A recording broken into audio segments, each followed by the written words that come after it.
Tick-tock, time to rock. Good evening, good morning, good afternoon to everyone who's watching all over the world. I'm your friendly neighborhood philosopher, David Wood, and with me now is the mighty Tony Costa. Tony Costa, you actually have a background in multiple fields. If you had to pick one, like I would pick philosophy. If you had to pick one, what would it be? Would it be theology, or what's it going to be? Yeah, it would probably be theology and grammar. I love Greek New Testament, the Hebrew Bible, Aramaic. I love the languages, but theology would be first. Probably the language would be second. And I love philosophy, Dave. I have to admit it. I love philosophy as well. So I'd say philosophy would be in the third category for sure. Awesome. And for people who are new here, I'm assuming the people who are watching know why I'm interested in Islam. In case you are completely new, basically my best friend in college was a Muslim, and he spent years trying to show me that Islam is true. And the reason I was studying Islam was simply because my best friend was a Muslim. If he'd been a Buddhist, I would have been studying Buddhism. If he'd been Hindu, I'd have been studying Hinduism and so on. But he was a Muslim, so I was studying Islam, and Nabil eventually became a Christian. And I thought, cool, I'm done with Islam. And over time, due to multiple factors, I realized it's actually a really cool area to be involved in as far as apologetics and evangelism. And Tony, you've mentioned in a previous live stream that you were actually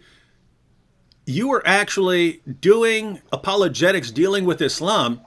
Not only before most of the rest of us had any idea that was an important issue, but even before I was a Christian, if I recall. So before I became interested in any of this stuff, you were already in it. So why don't you give people a little quick background? Yeah, I mean, I started looking at Islam around 1989, and to the early 90s.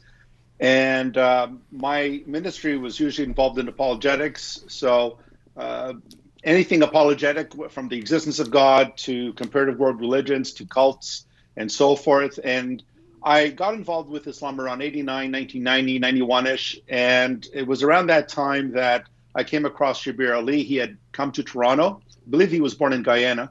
He came to Toronto, Canada, and I started reading some of his tracts. So my ever first debate with anyone was actually with Shabir Ali in 1992 at the University of Toronto. Hold on, your first debate ever was with Shabir Ali? Correct, wow. In 1992. Yeah, in Toronto, at the University of Toronto.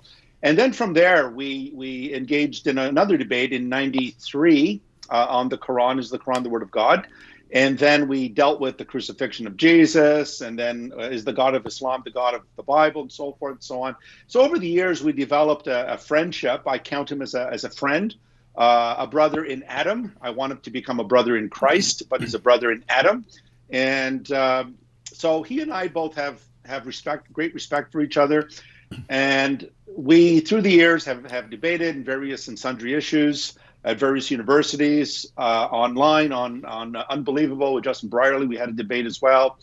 So yeah, I've also debated others, as you know, David, some of those whom you know as well, and I've had debates with others. So I've been in Islam for, quite a bit. Not in Islam, but studying in Islam. No, too late. You already admitted. Yeah. Do you renounce Islam? I do. All right, you're an apostate now. You're an apostate now. I renounce Islam. Right. So, so I've been involved for about 30 years or so. And I've also taught in this area at seminaries. I don't know that many seminaries, David, that actually teaches on introducing Christians to Islam and how to witness to Muslims and so forth.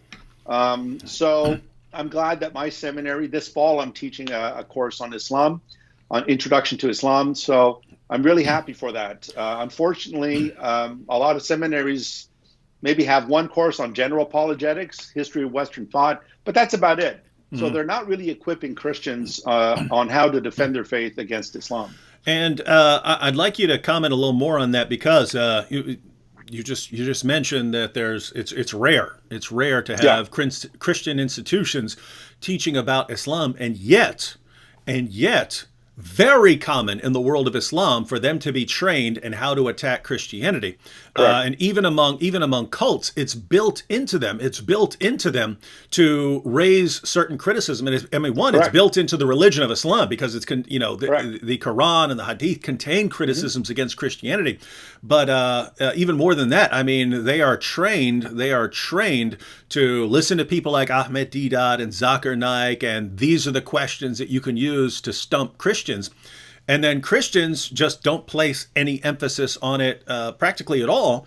And then, and so you're a Christian. You're going into an encounter. You have a Muslim friend. Well, guess what? That Muslim, he might not have been formally trained all his life, but he's been picking up tips on how to attack Christianity all his life. And the Christian has never been given one criticism of Islam in his entire life, as far as Christian institutions are concerned. So, what do you could talk about that problem all you want, but two, how would we go about doing something about that? Because I mean, one of the things we see, the vast majority of Muslim objections to Christianity and Muslim arguments are so easy if you just learn some basic facts, that if Christians would simply equip Christians, it would change the world, but we just don't do it. So what are your thoughts?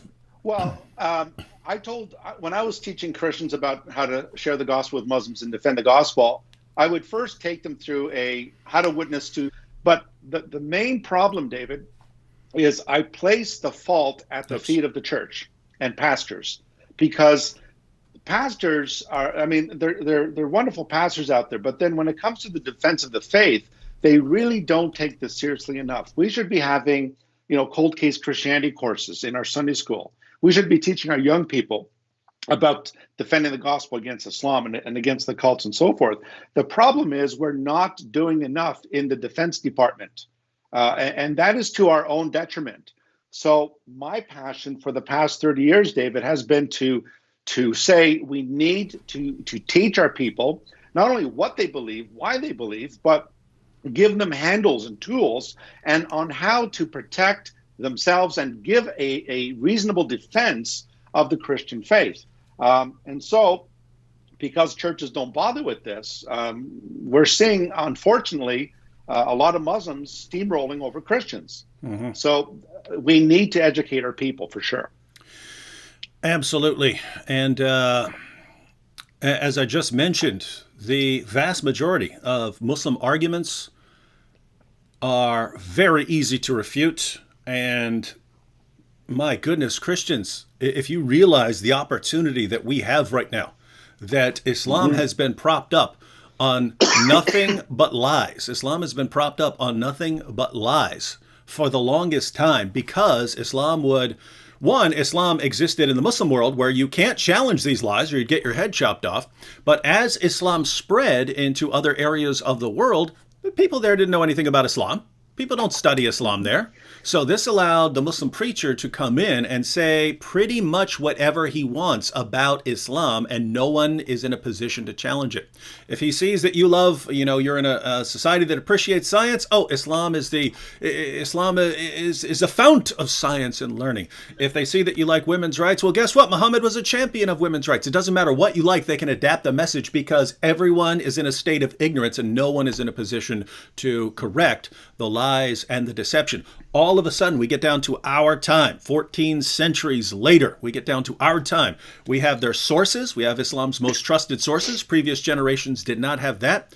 And we have the technology to reach Muslims in countries around the world, even in countries where just 20 or 30 years ago, you couldn't have said any of this in the country because you'd get your head chopped off. But now you can say it right there through the internet. So we live in, there has never been a better time in all of history to witness to Muslims, to do apologetics dealing with Islam, to refute false claims of Islam, to defend Christianity against Islamic criticisms and so on. Never been a better time. This is the time. So if you ever wanted to study it and do it, then now is the time. And we're going to be looking at one of the main issues. If you wanted to learn one area to criticize and undermine a common lie in the world of Islam, it would be a bit of what we're going to be talking about now. What we're talking about now is what you might call the myth of perfect preservation. Tony, we've talked about this before, but we need to keep revisiting this, especially since we have some Right. updates. We have some updates from last week of the fallout from Mohammed Hijab's interview with Sheikh Yasser Qadi. It is epic and awesome. But Tony, what are Muslims told all their lives about the Quran, and is it accurate?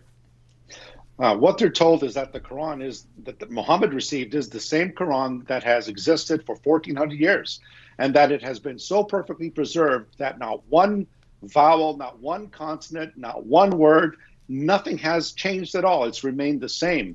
So what they're basically arguing for is a perfect preservation of the Quran, and that is a common staple of all Islamic apologetics. And they've been saying this ever since they've made their inroads into the West. That is their primary argument. And it's done, David, for only one reason. It's to dismiss the Bible because they know there's textual variance in the biblical manuscript transmission. And so a lot of Muslims, because they assume that the West is completely ignorant about Islam, which it is for the most part, Westerners don't know about the textual variance that exists within the Quranic texts. And so a common staple of Islamic dawah is the Quran is a preserved text. It is has no variants, no changes, no deletions, no additions. Everything is the same as Muhammad received it. And so most Westerners, they don't have the apparatus to go and research this. They simply go, wow, that's amazing. Where do I sign up? So yeah, that's a common Islamic claim that they always make in trying to convert Westerners. Yeah. And so basically, Muslims are taught all their lives that the Quran has been perfectly preserved right down to the letter. But in addition to that, they're taught to use this as an objection to the Bible. See, our Quran has been perfectly preserved miraculously right down to the letter, so that there's never been a difference anywhere in the history of the entire Islamic text. Unlike the Bible, where you Christians acknowledge that there are different manuscripts and you acknowledge that there are textual variants. And you can walk into any Christian bookstore and find a book on manuscript differences, that this manuscript will say something different. Now, they completely misinterpret that. They think we have different Bibles that are saying all these things, whereas, the vast majority of textual variants are things like spelling differences and things like that, and that don't affect the meaning. It's simultaneously, one, this props up their own faith, and two, it allows them to attack Christianity when their claim is completely false, right? So once you destroy that false claim and show them, no, you've got all sorts of variants in the history of the text of the Quran, then they can no longer claim, if they want to, one, they can no longer claim that as miraculous preservation. But two, once they understand that, hey, anytime you have humans copying a book, unless you believe in ongoing miracles, which supposedly, I would assume that most Muslims wouldn't believe in ongoing miracles if every time someone sits down to write something down to the Quran, like Allah or an angel miraculously steps in to make sure everyone gets everything correct. You would assume they don't believe that, but they apparently believe something like that anyone who sits down to copy the Quran is going to be divinely guided to get every single letter right.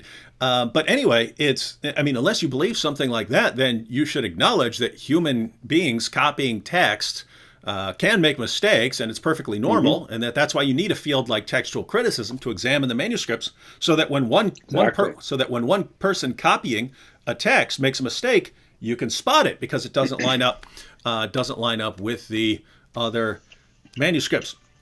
Now, a comment that's completely unrelated to anything.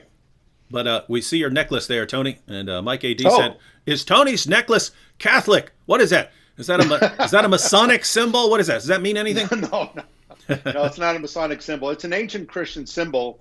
It's called the Chi Rho. It's the first two Greek letters in the word Christ. It's from the word Christos in Greek, and it's the Chi is the X and the P is the R. And so it's an early Christian symbols. Early Christians used it. Some think this was the symbol that Constantine saw when he was told to conquer in that sign. And the circle represents the infinity. It means Jesus Christ is the eternal one. So no, it's not a Roman Catholic symbol. It's an ancient Christian symbol. All right, now there's a comment here from John Makudo who says, please, who can show me where I can see the verse that says those that memorize the Quran died during battle? I'm going to post a link right now, John. The actual source for that is Ibn Abi Dawud's Kitab al-Masahif. So he's the son of the great hadith scholar Abu Dawud, and he put together basically an entire book on differences in different versions of the Quran, and he includes this. Unfortunately, that the Kitab al-Masahif is not available in English yet. I've been told that if I can bankroll the project, people can translate the entire thing, and then we would have it publicly available in English, an entire book on differences in the Quran. It's amazing that you could have an entire book of Quran differences for a book that has never had a single change. I mean, if the Muslim story is correct, the book should only be one page and it should be blank, but it's not. Interesting stuff. John, I'm posting a link right now to a link on my my blog, Answering Muslims, and it's a link to the Quran page, but you can get a bunch of passages and references if you simply if you cut and paste that actual passage. It should take you to a place where you can see where it's coming from in the Kitab al-Masahif if you want to take a closer look. All right, Tony, why don't you tell us what's been going on recently in the world of Muslim apologists talking about the Quran. Yeah, well, people like Dr. or Sheikh Yasser Qadi and Dr. Shabir Ali have been talking about the fact that there are differences in the Quran.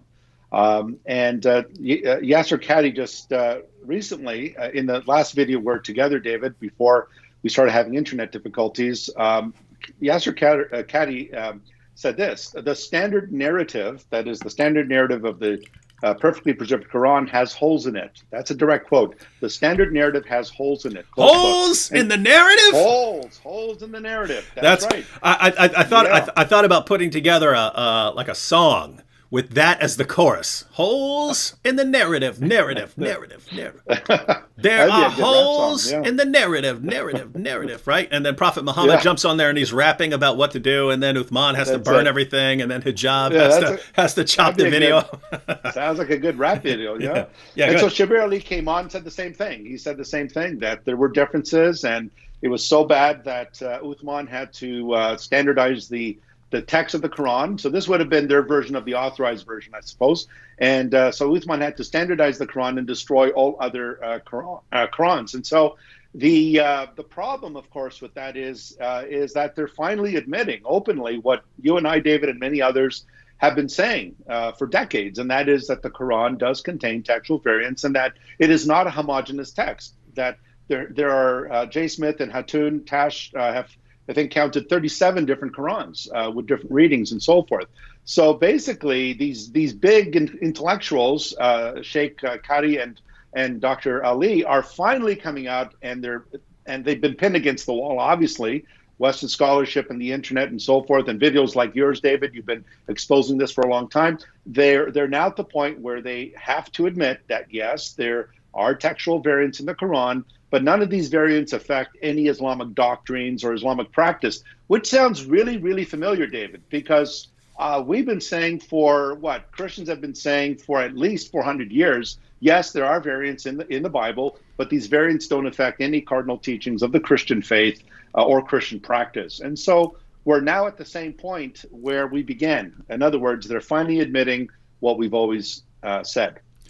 Yeah, and sorry, Muslims, it's too late, right? Because you guys said, our book's been perfectly preserved right down to the letter, and your book has textual variants. And we said, yeah, but those textual variants don't affect our doctrines in any way. They don't affect any core Christian doctrine. They don't affect any core Christian practice. And your response was, too bad.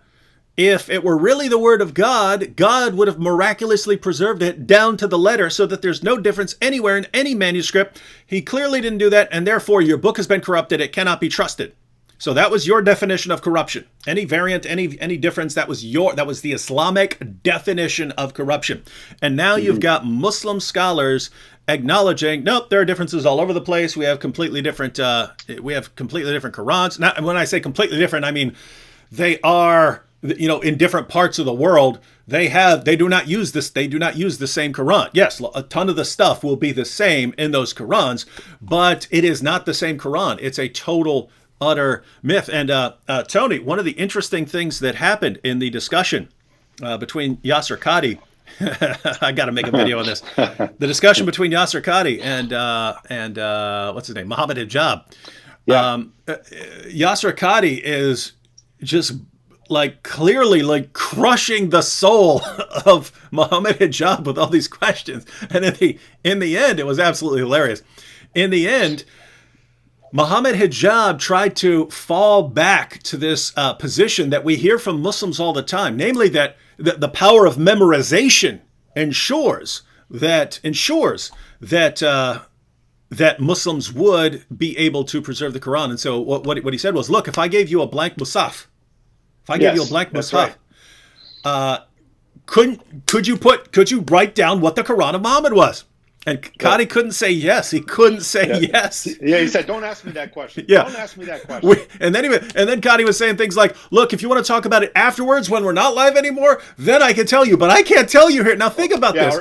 Or take my class." Yeah, and now think about this. If the standard Islamic narrative, which he acknowledged had holes in it, if that were true, he would simply say, "Of course I could put it down." Any Muslim could. Any Muslim who's memorized the Quran could write down exactly what the Quran is. He wouldn't say that. Why? Because there are holes in the narrative, my friends. Holes in the narratives. Matter of fact, people were bringing this up before we even got into it. So here's Abdur Rahman, who says, "What do you think about the recent Yasser Qadi debacle about ahruf and kirat of the Quran during his interview with Mohammed Hijab?" We think,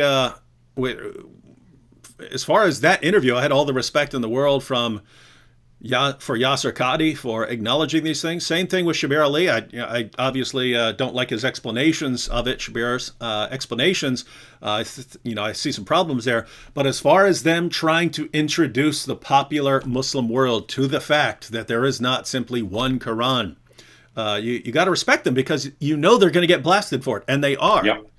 And you wonder if they're gonna break when they're blasted. And unfortunately, Yasser Qadi already has, as we're going to see. So should we go ahead and recap the Yasser Qadi video? Sure. Okay. So ladies and gentlemen, and here. Oh, by the way, this is a side note. Tony, do you Canadians know do you in Canada, have you heard of the Streisand effect? Have you heard of that thing? No. Okay, well, that's cool. Then I get Streisand? to it's Streisand. Yeah, it's called the Streisand effect. It's named after Barbara Streisand. I was just going to ask, is it related to Barbara Streisand? Yep. Okay, so everyone, you'll want. Matter of fact, I need to make a video about it just for this purpose of using it here. There's what's called the Streisand effect. It goes back to the early 2000s when someone was taking pictures of the coast of California to show coastal erosion and so on. And apparently posted a picture of Barbara Streisand's house on the coast of California and mentioned that this is Barbara Streisand's house.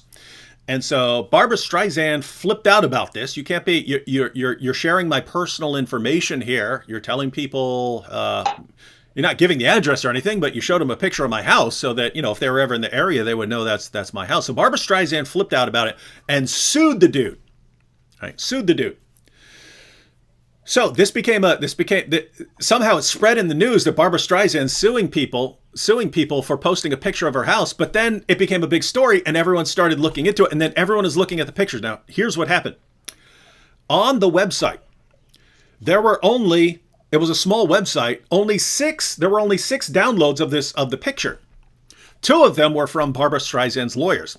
So notice, only 4 people actually downloaded this picture. Right, because it's a site where you download pictures of various things, and only 4 people downloaded the picture of Barbara Streisand's house. As soon as it became a big issue in the media, Then all of a sudden, hundreds of thousands of people started going to the website and looking at Barbara Streisand's house, right? And what happened was she eventually, the case was thrown out of court. The judge is like, "What are you talking about? The person can take, that's public, right? He's out on the water taking pictures of the coast. You can't tell him he can't take a picture. Suddenly he can't take a picture when he gets to your house. It's ridiculous." So they threw it out, and she had to pay like $150,000 in that guy's court costs. But what happened was, so what's called the Streisand effect now is basically you take something that isn't going to be a huge issue and there aren't going to be a ton of people who become interested in it. But if they hear that someone is trying to suppress information, trying to hide information, suddenly people go, "Wait, what's going on over there? What are they trying to keep from me? What are they trying to cover up? What are they trying to hide?" And so the idea is that in the course of trying to cover up information, you do the opposite, and now way more people become interested in it. And that's what I thought of the interview with Yasser Qadhi that Islam Critiqued posted a short clip. That's what we're going to be watching. We're going to be watching sort of highlights that Islam Critique posted of this like hour and 45-minute live stream discussion. But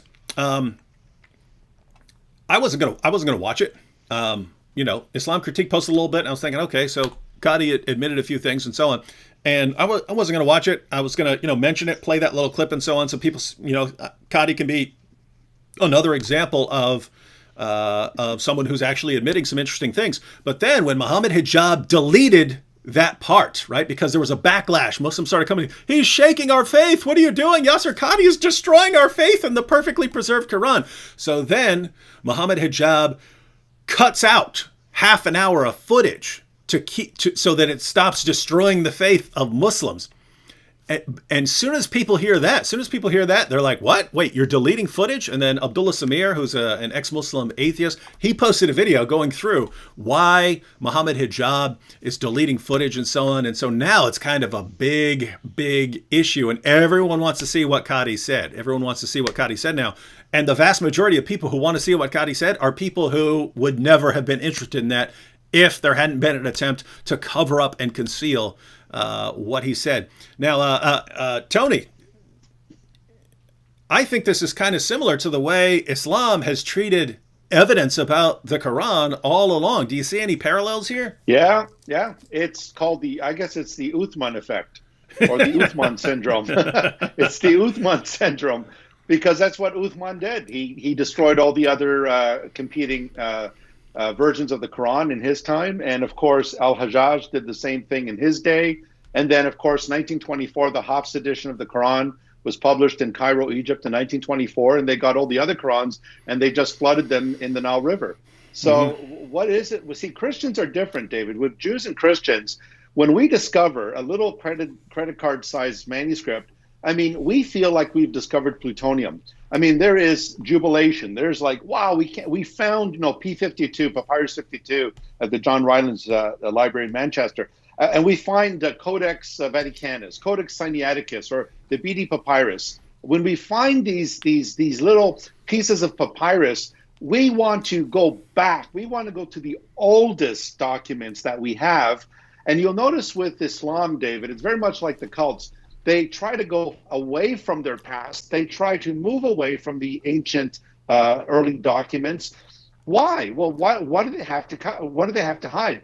But the one thing I've always noticed about Christian textual criticism is that scholars like Daniel Wallace and others, we want to go back to the earliest documents. We want something that goes right back to Jesus. And so why are Muslims so afraid to look at Qurans that came from Ibn Masud, Ubay bin Ka'b, the companions of the Prophet? Why are they afraid to go back to these early documents? Well, I think that you know what the answer is, David. They're afraid to go back there because they know that there are variants. And that's what you see, for example, in the Sana manuscript that was discovered back in the early 1970s with the palimpsest manuscript that we saw. We discussed this last week. But anyway, that's the reason why they don't want to look at these things, because they are afraid that the myth of perfect preservation is going to be blown. And it has. The cat's out of the bag. Yeah, and for anyone who didn't see it, I posted a video a little earlier about how difficult it is, how long it takes to get Muslim apologists to admit simple facts from their religion.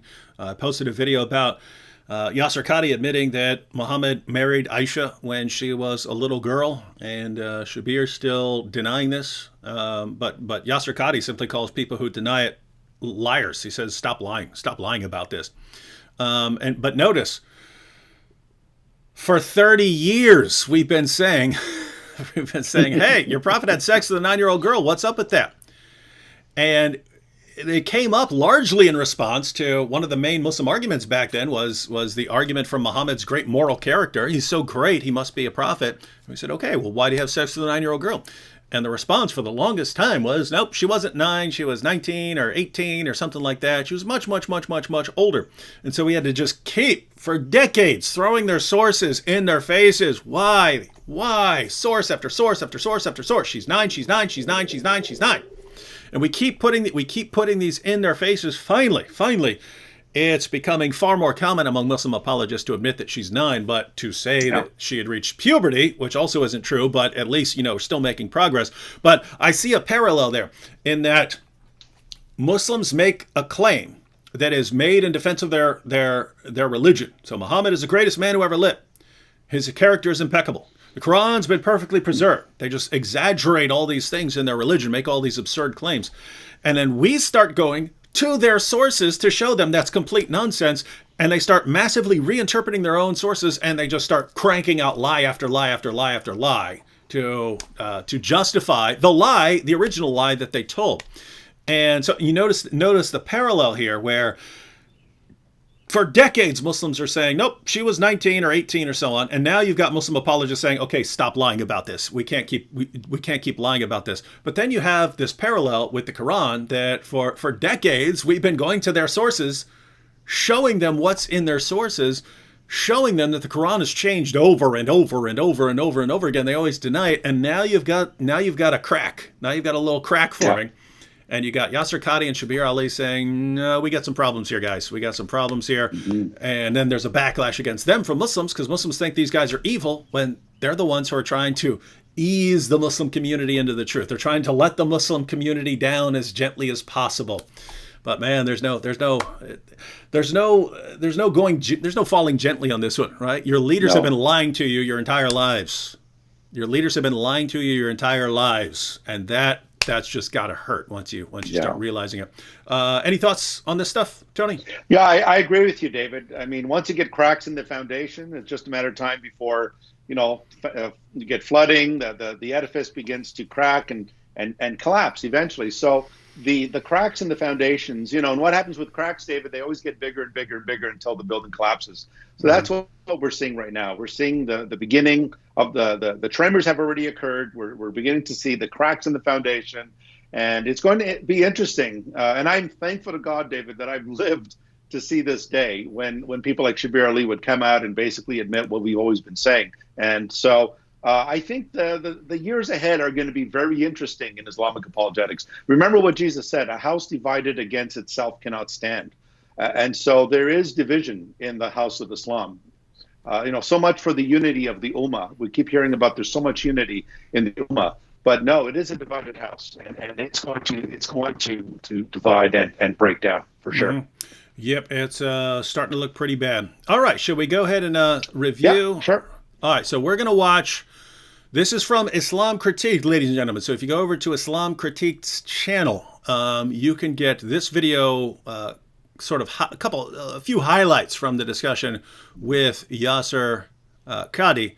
And there's really, really some awesome stuff in here. So we'll probably watch about half of it. I think it's like a 3.5 minute video. We'll probably watch half of it and then discuss a little bit. And then we'll watch the next half of it. Every single student of knowledge knows, who studies Ulum al-Quran, that the most difficult topics are ahruf and qira'at. And the concept of ahruf and the reality of ahruf and the relationship of the Uthmanic Mus'haf with the ahruf and the preservation of the ahruf. Is it 1? Is it 3? Is it 7?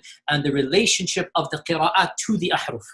This is a topic that when you're the beginning student of knowledge, you're like, what is all of this going on here? When you go a little bit more, you learn to simply memorize what your teachers say and regurgitate it out. And you don't fully comprehend.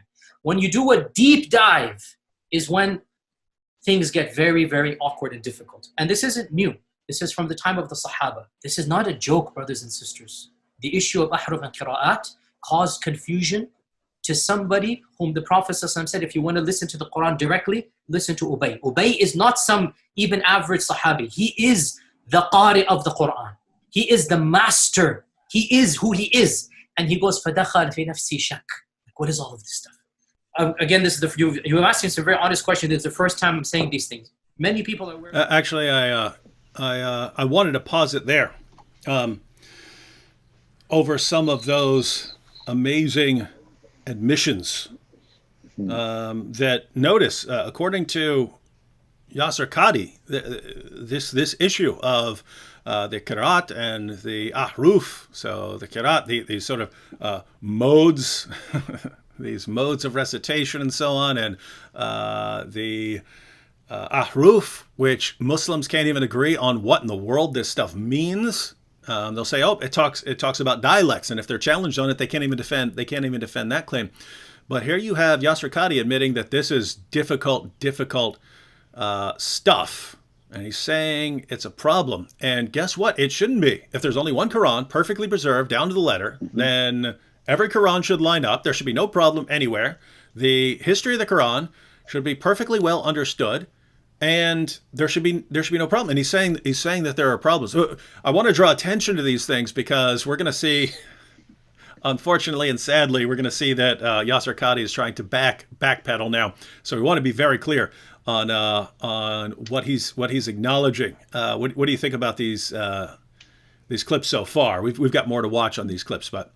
Yeah, no, he's definitely acknowledging the issues. And if you notice, he said that even Ubay bin Ka'b, who we said was the master of the Quran. And remember, as you know, David, Muhammad said, if you want to learn the Quran, learn from four of them. And he listed Ubay bin Ka'b and Ibn Masud and others. And Ubay bin Ka'b was the master of the Quran, the master reciter of the Quran. And you'll notice how Muhammad Hijab brings up this tradition of how Ubay bin Ka'b was struggling even with doubt about the Quran. So think about that. Even one of the companions of Muhammad was struggling with doubt about the Quran and its transmission and those who've memorized it and so forth. But notice how Qadi says this is no joke, brothers and sisters. No joke. So he's very, very serious about this, and therefore he understands how serious this is. But the jig is up, David. He knows that there's only so long you can keep perpetuating this myth.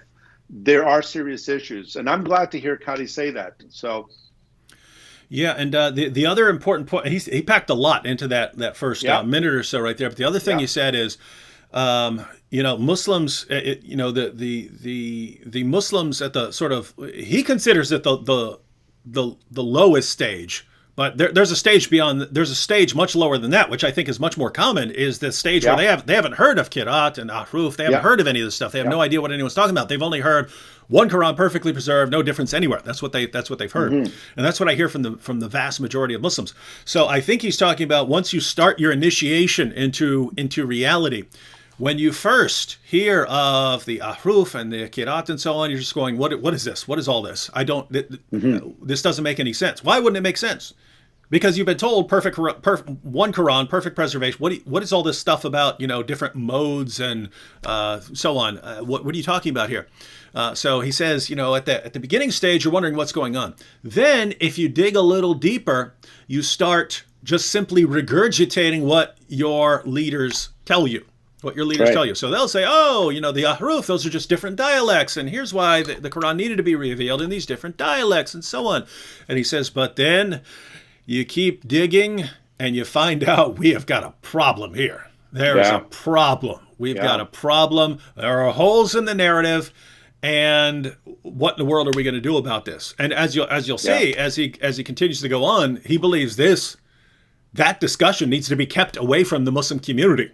He believes that Muslims need to be kept hidden from that conversation about clarifying the different versions of the Quran, the different modes of recitation, the Ahruf and the Qiraat and so on. And so, wow. Yeah. And so, go ahead. Sorry, David. I was just going to say that. This whole Ahruf, the 7 readings of the Quran and so forth, Well, why would Uthman have to, number one, destroy all the other manuscripts, and number two, what's the point of standardizing a text that has always been memorized? Mm-hmm. What's the point of standardizing a text if it has always been homogeneous? That is, it's always been the same. So the whole ahruf argument, I think, is just a save face approach that Muslims take to the problem here. It doesn't explain why you have to standardize the text, and it doesn't explain why Uthman ordered the destruction of all other copies of the Quran, to the point that Ibn Masud refused to hand his mushaf over. And that's why I think, David, Dr. Kadi is admitting that this narrative has holes. Is that, look, it's not just this whole kirat and ahruf. These things are complicated issues. You can't just say, oh, well, it's just seven different dialects and, off you go. There's nothing to see here. No, I think Kadi is recognizing that explanation does not hold water. It doesn't answer the questions. Mm-hmm. And it's funny because, with it's almost parallel to the Streisand effect there. What he's saying, right? It's almost parallel to the Streisand effect in that he's telling Muslims, hey, there's this discussion at the scholarly level where we know that the story that we tell you guys is false, but we can't let you in on that discussion. So just understand that you're being told a lot of nonsense that scholars know is false, but we can't let you in on the secrets. And it's like, what? Now, David, how long have you known that your Bibles have the longer ending of Mark is questionable, or the Comma Johannium, 1 John 5:7, the Father, the Word, the Holy Ghost, these three are one. Since before I was a Christian. Yeah, Christians have never hidden this. I mean, way back to Erasmus and even before with Jerome in the Latin Vulgate, Christians have always been open and honest about, there's a question about this passage, or there's a question about, the longer ending of Mark, or the woman caught in adultery. And when Muslims talk about this, it's like, wow, did you Christians know that the woman caught in adultery is not found in the earliest copies of John? And we're like, yeah, we knew that. Mm-hmm. What's up, Doc? Mm-hmm. There's nothing new here under the sun. But if Christians started hiding things, mm-hmm. like they keep accusing Constantine of destroying 80 Gospels, the total nonsense. Code, or that the Vatican or the Vatican has been hiding this, or the Dead Sea Scrolls were hidden by the Vatican. I mean, the only one I see hiding things, David, are the Muslim scholars. They're the ones who are hiding things from their people. So Muslims, you got to ask yourself this question: if your scholars, the ulema, the scholars of Islam, are hiding things from you, you wouldn't trust a car salesman if he was hiding things about the car that had an accident history or something like that. You wouldn't trust someone on that. Why would you trust your eternity, your souls, on your Muslim scholars who are really hiding evidence from you? That is so unethical on a high level. Yeah, I mean, for me, it would only take one time. I mean, if I caught someone in a big, nasty lie, lying to me about my religion, I would say, okay, now you may be telling me other things that are true, but you may be telling me other things that are false. So from now on, anything you tell me, I have to investigate for myself, because I know that I cannot trust you because you've lied to me. They would only have to tell one lie for me to be thinking along those lines. But for some reason, in the Muslim community, their Muslim apologists can tell them for years, yes, Aisha was 18 years old when Muhammad had sex with her, or 19. Who knows? She could have been 50. We don't know, right?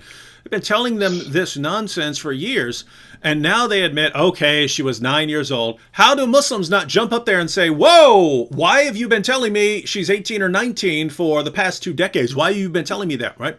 And here you have, they've been told perfect preservation right down to the letter from the time the Quran was revealed to Muhammad. And now you've got Shabir Ali and Yasser Qadi admitting that there are different Qurans in different parts of the world, that there are, that Muslims can't figure out what the ahruf are, and that this discussion is a big mess. How are Muslims not saying, wait a minute, did you guys just now find out about this? Or did you already know about this and you've been lying to us all along? Which one is it? Either you just found out about the Kirat and the Ahruf and the differences and the chapters that came up missing and the verses that were eaten by a sheep and all the verses that were lost because the people who had them memorized died in battle and the differences in the manuscripts and the Sanaa manuscript. Either you just found out about this stuff, you had no clue, scholars. Either you just found out about this stuff, and so you're informing us now that you just figured it out too, or you've known about this stuff before, and you were lying to us by telling us perfect preservation. Which is it? And Muslims, what we're telling you is we know which one it is. They've been lying to you. They've known about this stuff. Listen, any Muslim who's read Sahih al-Bukhari and Sahih Muslim knows enough about the text of the Quran to completely destroy what you've been told. Any Muslim who's compared manuscripts of the Quran can completely destroy all this. So any scholar with a background in the Quran knows that you've been lied to. The question for you should be, why do we keep listening to these people? Instead, you just keep mindlessly believing anything they say. It's like it's almost like an abused wife or something, right? Who keeps going back to the husband that keeps beating her. And he keeps beating her and beating her and beating her, and she just keeps coming back. Oh, he loves me so much. That's how Muslims are. Oh, he keeps lying to me, but he just loves me so much with all these lies he's telling me. Yeah. What a religion, man. What a religion. Crazy. All right, should we watch some more of that video clip? Sure. All right, going back to Sheikh Yasser Qadhi. To my lectures that I've mentioned the crises that happened to me at Yale. This was the issue. That the issue of ahruf and preservation and qira'at and relationships between them, these are very, very difficult issues. And the most advanced of our scholars, they're not quite fully certain how to solve all of the unanswered questions in there. Here's the point. These issues should only be discussed amongst people who know what the qira'at are and who understand some of these questions that are being raised. So is what you're saying the shak that came, or not the shak, but the crisis that you had was in relation to this question of the relationship between the ahruf and the qira'at, basically? No. The crisis I had wasn't that. The crisis I had was, that was what generated. But what was the crisis? The crisis was very simple. Traditional understandings of ahruf and qira'at cannot answer some of these pressing questions that are now being poked by our people by our academics, by their academics outside of the faith tradition. You see, in a Muslim environment, there's always some respect that we have for the Quran. We should. In a Muslim environment, we'll press a little bit and then we'll say, okay, khalas, sami'na wa ata'na. And that's great, alhamdulillah. When you go to academia, they don't have that red line. And they're going to just, the famous story of the emperor with no clothes. They're going to just point out, no, that doesn't make any sense. Well, that's not true, and this and that. And they'll bring issues, which I'm not going to mention explicitly, that you know are true because they're in your own books. They're not inventing anything new. They'll bring you riwayat, and they'll bring you... Did you catch what he was saying there, Tony? Yeah. That first of all, let me give a shout out to Islam Critique here. He says, I was the first to post this video because Jibreel told me the situation was going to blow up. Well, it's amazing because the situation did blow up. So this is a confirmed prophecy of Islam Critiqued, and he must be a prophet after Muhammad, and therefore Muhammad's not the final prophet, and Islam is false.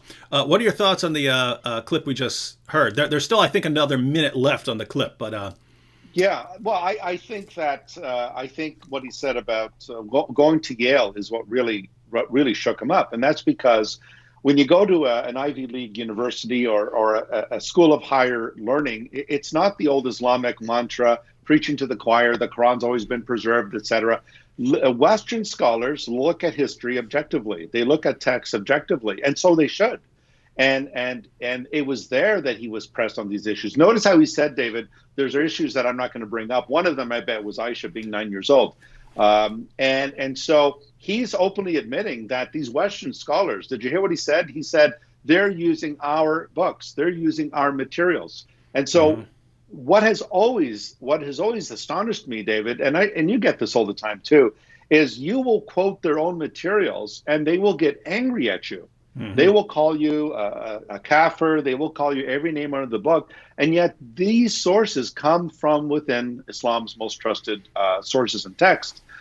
So I think that what Qadhi is saying is, look, these Western scholars, they're not making this up.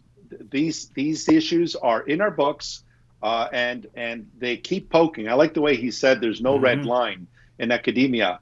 What is the red line in Islam? You go, and then you say, "Oh, Allah knows best. We're not gonna question further." Christians aren't like that, David. If you notice, when it comes to when I teach on textual criticism at the seminary, I really challenge my students to think, which of these variants is the original variant. Some students get a little ruffled over the fact that maybe the story of the woman caught in adultery is not part of John's gospel. Okay, so are you interested in what John wrote under the inspiration of the Holy Spirit, or are you interested in what a scribe wrote several centuries later? Well, we want truth. You see, David, you and I follow the one who claimed to be the truth, the embodiment of truth itself. And so truth matters to us. Truth matters to us. And therefore, whether we're studying the Bible or whether we're studying the Quran, we want to be honest in our research. And therefore, when we look at the Quran or the Hadith, we're very careful how we quote these sources. We want to quote them in context.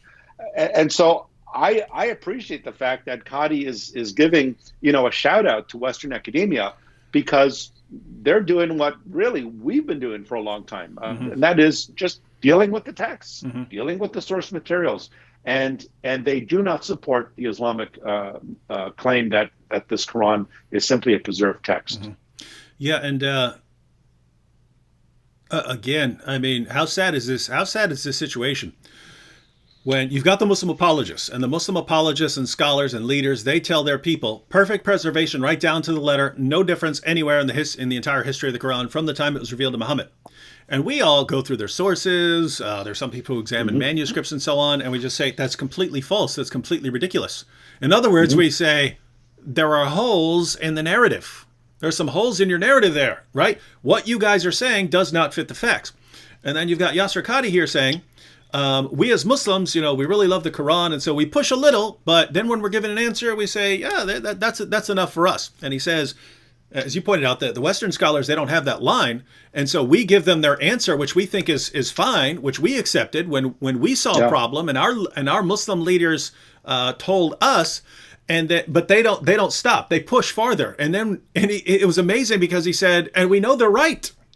We know they're right because they're quoting our sources. In other words, so in order to give you an example like this, right? If Muslims are confused. What are these ahruf? I mean, the Quran's revealed in these different ahruf. What are they? And the answer that you're Muslim, so that'll be like the initial stage that he was talking about earlier, right? You hear about the Qirat and ahruf, and you say, what is this stuff going on? And once you start digging a little deeper, you'll get the answer, the ahruf are these different dialects, and it had to be in these different Arab dialects to make things easier on the early Arab community in accepting Islam, and so on. And so you say, okay, that's fine. But if you then try to say that among Western academics in this area, they're going to start they're going to show you the holes, right? They're going to say, wait a minute. Why do you have right here in your source that these two guys who spoke the same dialect and were part of the same tribe are arguing about which recitation of the Quran is correct? Why are these two? If it's a matter of dialect, why are two guys who speak the same dialect arguing about the different ahruf? So your answer doesn't make any sense. And what he's saying is, as Muslims, they go, they're right. They're right. We accepted it because we love the Quran so much. We just want an easy answer. They don't want the easy answer. They want the correct answer. So they press us, and we realize, gosh, they're quoting our sources to show us that our answer is wrong. And at the end of the day, according to Yasser Qadi, really, at the end of the day, it's one massive mess. We don't know what's going on in the history of the preservation of the Quran, and so the Muslim population just needs to be kept away from this because it will destroy your faith in the perfect preservation of the Quran that you've been lied to about. Yeah.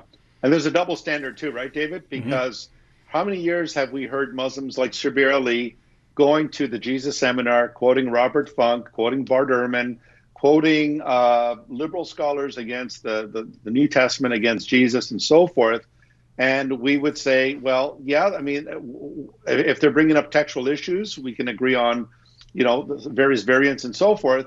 But we need to understand that, these liberal scholars are coming from a worldview that doesn't believe in God and so forth and so on. But it's interesting, the double standards is Muslims will will not go to these scholars. They call them Orientalists, these Western scholars who study Islam. They call them Orientalists. And so they'll say, well, they're biased and they're atheists and they're anti-supernaturalists and so forth. But so is Bart Ehrman, and so is the Jesus Seminar. But it doesn't stop Muslims from going to these liberal scholars to take down the Bible.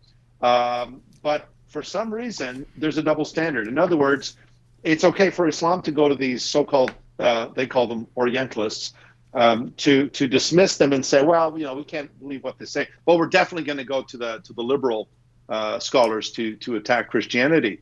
So I don't have a problem with, if Bart Ehrman wants to talk about the text of the New Testament. I actually taught a course at seminary on reliability of the Bible Part 2, where we dealt with answering Bart Ehrman. On textual grounds, we can agree on certain issues of the text of the New Testament. But where Ehrman goes off, of course, is when he deals with things like philosophy. I don't know if you read his book on the problem of evil, David. I read some of it. I read some of it. I thought it was horrible. It's terrible, absolutely horrible. And that's because he's not a philosopher. He doesn't have. And guys, I want to be clear. I'm not saying that because he's an agnostic and an unbeliever. There are brilliant works dealing with the problem. Hume, I disagree with David Hume. Hume's dialogues concerning natural religion would be on my top 5 most awesome books in the history of philosophy. And he's kind of deist and so on, but certainly a non-Christian who's challenging claims of Christians and theists and so on. But brilliant work. But anytime Ehrman steps out of his field at all, it's just a disaster. Right. And on that issue of double standards, it reminded me of Shabir, because Shabir's been kind of the king of this for years, right? I mean, no one goes to liberal and atheist scholars as much as Shabir, and yet never occurred to him for years at least. I think he may be impacted more recently, but for years never occurred to him to apply these same standards to the Quran and the Muslim sources. Right. But even as recently as a debate we had a couple years ago on the resurrection of Jesus, I was pointing out that there's a German Muslim scholar, Mohammed Sven Kalish, who apostatized because he concluded that Muhammad probably never existed.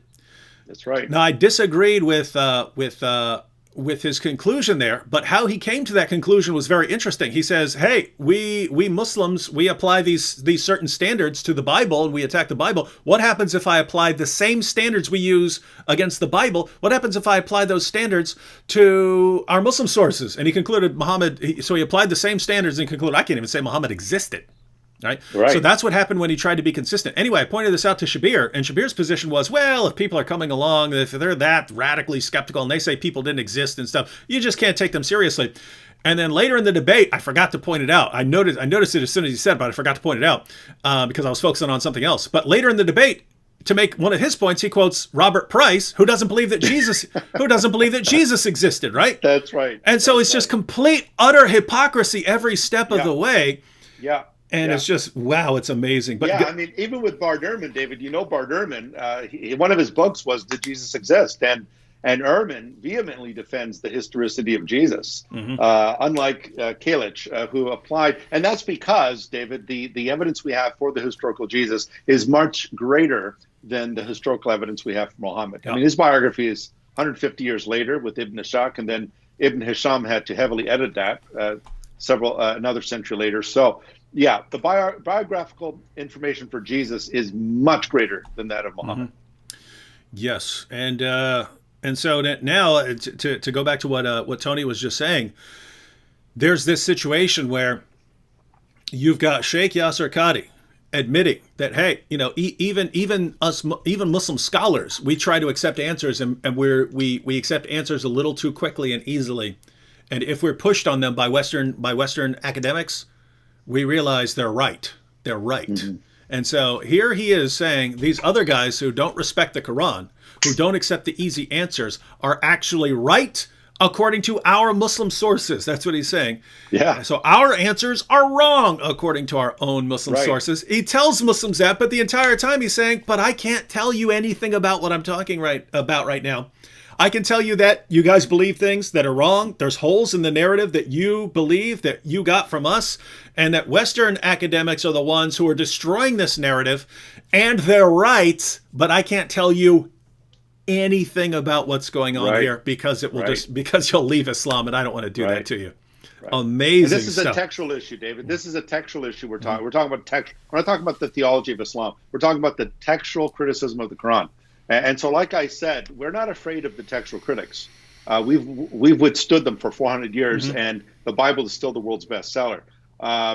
So the issue here is not an attack on Islamic theology. It is a question about the integrity of the text of the Quran, whether or not it is what Muslims claim it is.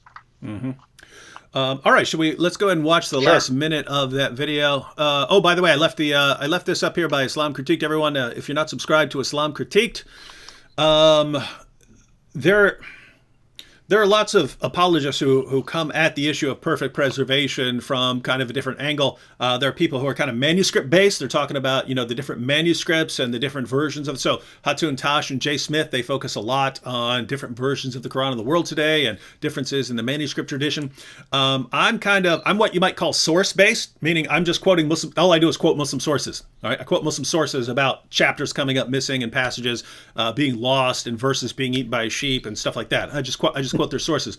But Islam Critiqued is taking things to a new level as far as YouTubers, in that he's really going deep into the history of the Quran and where different things came from and where Muhammad's getting these stories from and so on. And so he's going through the text and he's putting that information into video form. A lot of information in his videos you're not going to find on my channel or the other channels. And so you want to subscribe to that to get the relevant information. Yeah, I want to highly endorse Colin's work as well on Islam Critique. I think it's superb work. So I like to endorse that as well. And all right, let's go ahead and watch this last minute or so of Qadi's points. And then you add to that very well-known issues of, I don't even want to be explicit. And then you bring on top of that makhtutat, and then. And it's very clear to you and to every single very advanced student and specialist that the standard narrative has holes in it. That's what I'm going to say. The standard narrative does not answer some very pressing questions. These are now well known within the Western Academy, that they're bringing forth issues. Their level of now knowledge is leaps and bounds above what it used to be, 100 years ago. What is happening in the last few years is not me anymore. It's the Western academics. These problems are now becoming mainstream. And by and large, our ulama in the Eastern world are not aware, by and large, of what's going on in the Western side of things. And they're not answering those questions in a manner that it needs to be. The Western Academy, that they're bringing forth issues. Their level of now knowledge is leaps and bounds above what it used to be, 100 years ago. What is happening in the last few years is not me anymore. It's the Western academics. These problems are now becoming mainstream. And by and large, our ulama in the Eastern world are not aware, by and large, of what's going on in the Western side of things. And they're not answering those questions in a manner that it needs to be answered. I played the end there twice. He said that the Western academics, their knowledge has increased massively of the Muslim sources. And he said that the problems they are pointing out, the problems they are drawing attention to, are now becoming mainstream. Meaning more and more people are finding out about it. And he said that the Muslims outside of that, they have no idea. And the answers that they would give do not make any sense and do not answer those issues. Muslims, think about what this guy is saying here. He's saying these Western academics know all sorts of problems with our narrative, in which there are massive holes. There are holes in our narrative. They know it. They know about all these problems, and the answers that we're taught, that we teach to Muslims in the Muslim world, can't possibly deal with those kinds of issues. And he's already said they're right. These dudes are right. So what's he saying then? He's saying Muslims are wrong. These guys are right.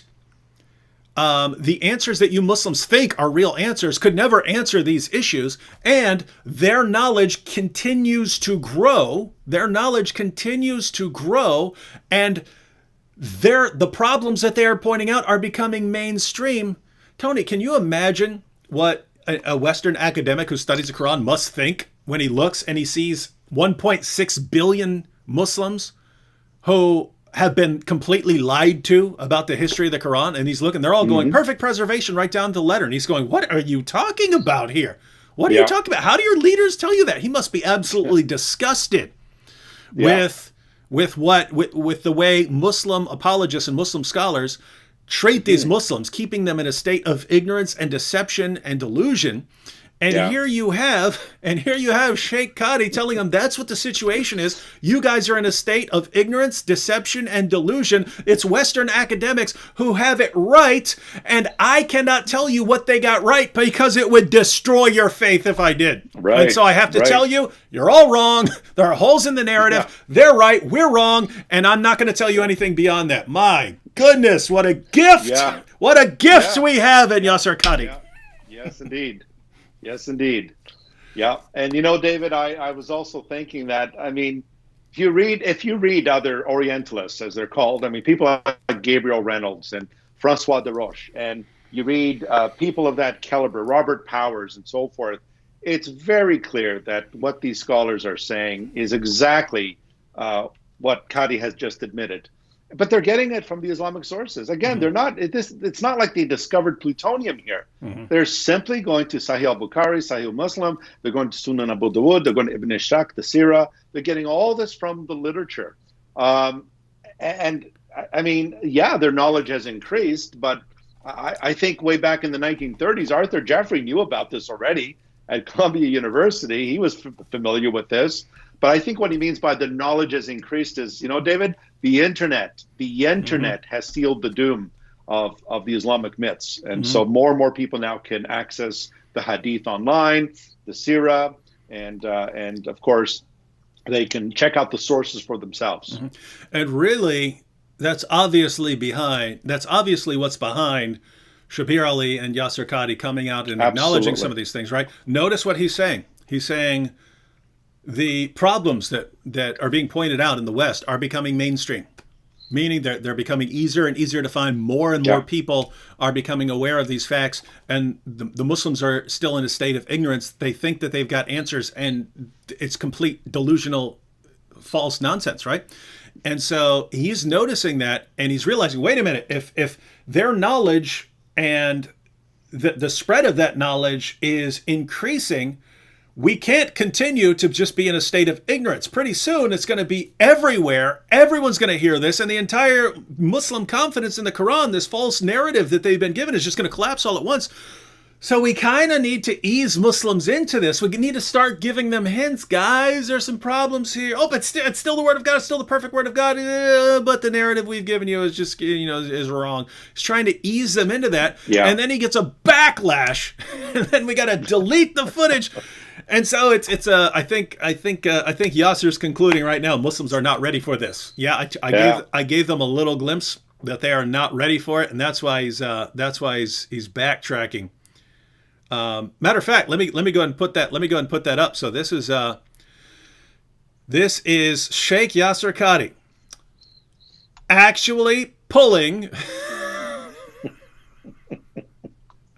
He's pulling the Islamophobia card because we all pointed out everything he admitted. So, all right, ladies and gentlemen. So, all of us said the same thing when he admitted all these things. We said, wow, we've got a lot of respect for Yasir Qadi for being willing to say that to all the Muslims who are watching and so on. And then there was this backlash because we all jumped on it. And we all said, look at what he said. Look at what he said. Look at what he said. Look at what he said. Look at what he said. Look at what he said. And then there's this crisis of faith in the Muslim community, and everyone's pointing a finger at Yasir Qadi, and then Hijab deletes the footage and everything to cover it up, try and cover up the mess, and then more people start going into it. And so what's going to happen here is Yasir Qadi all he had to do was stand his ground, and we would have had he would have been my guy.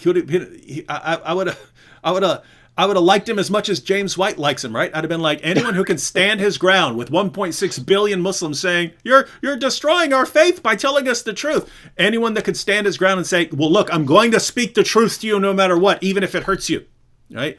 If he could have done that, I'd have been a Yasir Qadi fan for life. But what did he do? Nope, backlash, and here's how he broke it. Here's how he broke. Yasir Qadi says, after a recent interview with brother Muhammad Hijab, some missionaries and anti-Muslim propagandists. That's us. That's Islam Critiqued. That's Jay Smith, Hatun Taj, Al Fadi, and so on. Everyone who shared this info. So I guess we would be missionaries, and anti-Muslim propagandists would be like Abdullah Samir, since he's not a missionary. So some missionaries and anti-Muslim propagandists have read their own prejudices into our very brief discussion. Some of them have twisted my words to suit their agenda, while Muslim scholarship has pioneered Quranic studies for centuries. Pioneered? He's the one saying that it's completely out of touch with reality and that Western scholars have to come and inform them of the truth. While Muslim scholarship has pioneered Quranic studies for centuries and continues to do so, the fact remains that we all agree on the demonstrably proven fact that the Quran has been preserved in its entirety, word for word. I'm surprised he didn't say letter for letter and dot for dot. Yeah. Word for word, and that we believe that all of the 10 recitations, Qira'at, of the Quran are revealed from Allah. To see such Islamophobes try to read in an argument that no one amongst us ever made in order to prove their incorrect narrative is only demonstrating the unethical tactics they resort to. Oh my goodness, these Islamophobes. Yeah. Yeah, it's very Christophobic of him to say that, you know, David. Because I think Qadi is being a Christophobe, attacking Christians there as well. But he's backpedaling. I mean, this is basically putting the film on reverse and watching them go backwards. He's backpedaling, and I think this is just major damage control right now. Oh, it's massive, massive damage control. Let's take a couple more comments. I think we'll go on to try and watch some of Shabir's video to since we got a little 45 minutes or so left. But Nim Grace here, I'm a little confused here. Nim Grace says, if we focus on the perfect preservation argument, Muslims might think that we think that the Quran content is great. The content is not great. Please address it. I've never heard that response, Nim Grace. Muslims are claiming as a miracle of Islam that their book has been perfectly preserved. It's one of the most widespread myths that Muslims have been taught. It's one of the biggest lies that Muslims have been taught. And it's one of the easiest lies to expose, right? Because you can just go to their sources and show them that their Quran has been changed over and over again, and to show them that there are holes in the narrative. I've never heard of a Muslim saying, oh, you're refuting our lie about the preservation of the Quran. You must really think that the content of the Quran is great. It doesn't doesn't make any sense. Well, you actually have you have some people suggesting that that Yasser Qadhi's actually worried that someone will kill him, right? So, well, if you deny the revelations of Allah, then you're a kafir, and therefore, if you deny the books, one of the pillars of Islam is to believe in the books of Allah, and if you deny the books, then you're a kafir. So, yeah, I would understand why where Dr. Qadhi would be concerned for his safety there.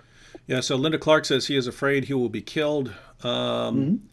Ellie says, wonder how many threats he got after that interview. So I hadn't even been thinking of that. I was just thinking it was a massive embarrassment, and that probably a bunch of Muslims contacted him and said, hey, my main reason for believing Islam is I believe perfect preservation. You just destroyed that.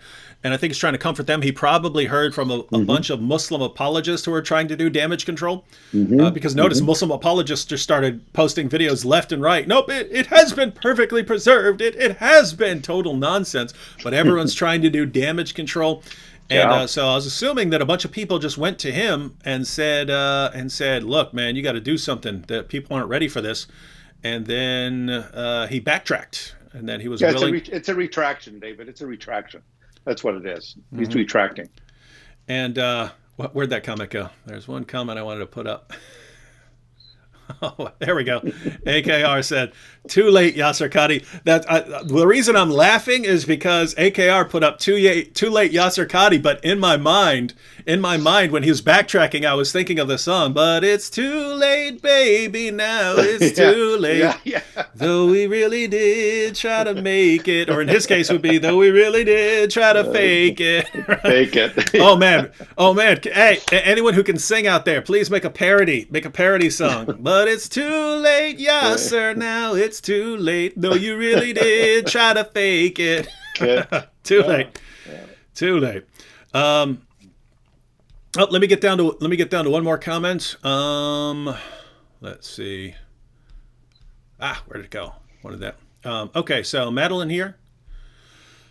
Madeline says, so what happens now? Will millions or thousands leave Islam now? My view, Madeline, is no, but it's huge in that it takes a while. And I've just had experiences with individual Muslims, right? You go up to an individual Muslim and he's been taught all his life that Muhammad's the greatest man who ever lived. The Quran's been perfectly preserved. The Quran is filled with scientifically miraculous statements and so on. They've been taught all these things. You can go up and give a great knockdown refutation of one of those points or one of those arguments. The Muslim still believes in Islam. Why? Because the Muslim's got a bunch of false information, right? You just dealt with a little part of it. So on balance, you may have taken away a little bit of confidence or something like that. But the Muslim still thinks he or she has tons of evidence for Islam. What Yasser Qadi and Shabir Ali are doing is they are helping us massively in one of the most important areas. So Muslims may still believe that the Quran contains miraculous scientific insights and that Muhammad is the greatest man who ever lived. They still may believe all those things. But a portion of their confidence that they have in Islam is grounded in this belief that there's been this miraculous preservation of the Quran. So if they find out there are all these different Qurans and they don't know what they're talking about when they talk about the history of the text of the Quran, if they find that out, you've just shattered a very important piece of their confidence in Islam. And so we're relentless, we're methodical, and we just keep pushing, right? We know it takes time. This is why a Muslim who converts, it usually takes a period of years, right? Because you have to deal with the lies that have been put into this person all his life. And so it can take a long time to go through all that. But guess what? We're going to keep doing it. And so basically what we're saying is, they just helped us along massively because we've been trying to do that by showing Muslims their sources, showing Muslims what's in their manuscripts. And all of a sudden, out of nowhere, Shabir Ali and Yasser Qadi, same basic time frame, post videos that are admitting a lot of what we've been saying for years. And so obviously we want to do this. So are there going to be millions of Muslims leaving Islam tomorrow? No, but there are going to be millions of Muslims leaving Islam 5 and 10 years from now because we're going to keep hammering with this, and we're going to keep hammering on all the other issues. What do you think about how all this plays out? I agree. I agree with you too, David. And if you remember the story of why Bart Ehrman became an apostate, I mean, he said he was raised a Christian and so forth, but he was taught something very similar, that the Bible there's no changes, no variants in the Bible and so forth. So, when he went to Princeton and he heard that there was a variant somewhere in the Gospel of Mark, chapter 2. In fact, it wasn't even a variant. It was about who was the high priest. Was it Abiathar or Ahimelech? I'm surprised that one really affected him because that's such an easy one to explain. Mm-hmm. But besides, because he thought, wow, there's these variants in the Bible, he just felt that his whole Christian faith was dashed. And that is not his fault necessarily. That was the fault of where he came from and the fact that he wasn't told about these things. But I think you're right, David. I think that eventually, like I said, it's like the cracks in a foundation. Mm-hmm. Over time, those cracks, just like a windshield, those cracks begin to, if you don't get it changed, those cracks are going to keep getting bigger and wider, and eventually it's going to crash. So I think you're right, David. It's a domino effect. Mm-hmm. 1 second. Possible problem has been pointed out in Act 17 land. No, I don't see that anywhere. Anyway, no, I was looking at someone in the super chat said the video description said this is going live tomorrow at 8:00 p.m. But I couldn't find anything in the description that did give a day. So, yeah, and everyone's on here fine. So, you got to know what that's talking about. All right, so.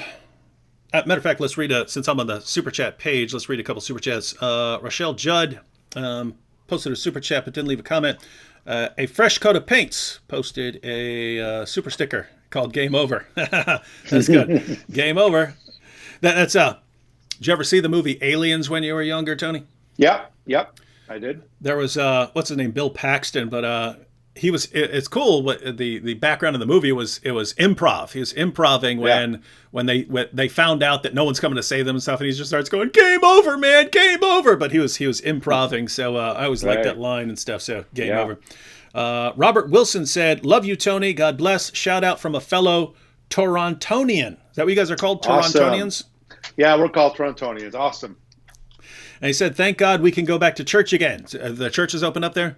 Yeah, so they're beginning to open up in Canada. Well, at least in Toronto and the cities, around cities. Edward said, Western woke politicians will do a better job of putting up a defense of Islam than Muslim apologists. Yeah, I mean, gosh. I mean, just recently, you had Mensch, who, that was one of the traditional guys on the Answering Islam website, and he was telling me, it's completely stupid and idiotic to think that Muhammad could die from poison years after the Battle of Khaybar, when it's Muhammad the one who said it. Muhammad's the one who said it. Yeah. And so you've got him, now you've got Shabir and Yasser Qadi, and then Yasser Qadi admitting all these things, and then backtracking, and Muhammad Hijab deleting the footage to try and cover up, but it just draws more attention to it. It's like the Three Stooges are doing. It's like the Three Stooges doing Islamic apologetics. Wow. Fun times. Linda Clark says, "The Holy Spirit in me grieves for our lost Muslims. May they have a crisis of religion and find the true God." That's how I actually think, because, I see in the comments there are people who are like angry at Muslims. And, when it's ISIS or something like that, or a terrorist, I get that. But as far as how I look at Muslims in general, I look at them like people almost like borderline, like people who've been kidnapped. And that's why I don't view them as these bad people who are trying to do bad things. I view them as like victims of an ideology that's been, kind of forced into them. What are your views on this? Exactly the same as yours, David. I mean, like I've said this before, but I heard from an old pastor years and years ago said, Islam for me stands for I sincerely love all Muslims. And I do. I truly do. I love my Muslim friends. I don't like the ideology. The Bible says, hate that which is evil, love that which is good. And so I don't like an ideology that holds people captive, that enslaves people, whether it's Marxism or whether it's socialism, whatever it may be. I detest ideologies that restrict your freedom of speech, your freedom to think, and so forth. And so the Muslim is an image bearer of God. When I see a Muslim, I see someone made in the image of God. And I see someone who the Lord can touch, and the Lord could, like he did with Saul of Tarsus, the Apostle Paul, he could change his life or her life. And so my view of things is they are our brothers and sisters in Adam, not in Christ, but in Adam. And we want to see them become brothers and sisters in Christ Jesus. So absolutely. Muslims are human beings. They have parents, they have children, they have feelings like you and I, but they have a worldview that needs to be challenged and, by God's help, shattered so that they can come to know him who is the truth. Amen. So everyone out there, if you really, it's probably easier for me to not, have a lot of ill will towards your average Muslim than for most people. I've had such a messed up past that I'm always looking at someone, sometimes even terrorists, and I'm thinking, he's still not as bad as I was, right? So who am I? Who am I to, hate him, right? So, DJM says, wow, Muslims are admitting that there are holes and problems. It appears that submission leads to ignorance and not answering questions. Muslims need to start asking questions. And DJM, you are totally right about that. And it's actually a connection here. So Islam means submission, but part of the submission is in Surah 4, verse 65 of the Quran, where Allah declares that if you have any doubt about anything Muhammad has decided, you're not a real Muslim. That's right. So if you can imagine the psychological pressure that puts on you, if you doubt anything, if you say, Muhammad decided that you can have sex with a 9-year-old girl, I just have a problem with that. You're not a real Muslim, according to that. So you just have to block any sort of doubts or questions like this. And man. And Surah 33 as well, right, David? Surah 33. Absolutely. When Allah and his messenger have determined a matter, it is not for any believer, man or woman, to have any opinion or any say in that matter. So think about it. The God of Islam is telling you, you cannot question me or my prophet or my messenger Muhammad.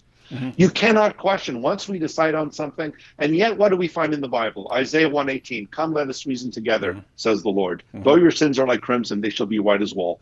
God talks with Job. He doesn't batter Job and say, how dare you question me? He simply says, do you know who you are in relation to me?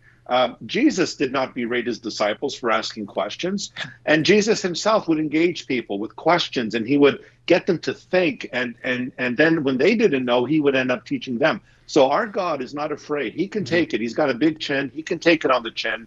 If a God is afraid to be questioned, or a prophet, or like with Islam, as you know, David, if you question Muhammad, you can even be killed for even mocking him or questioning him. Jesus, the difference between Jesus and Muhammad is basically this.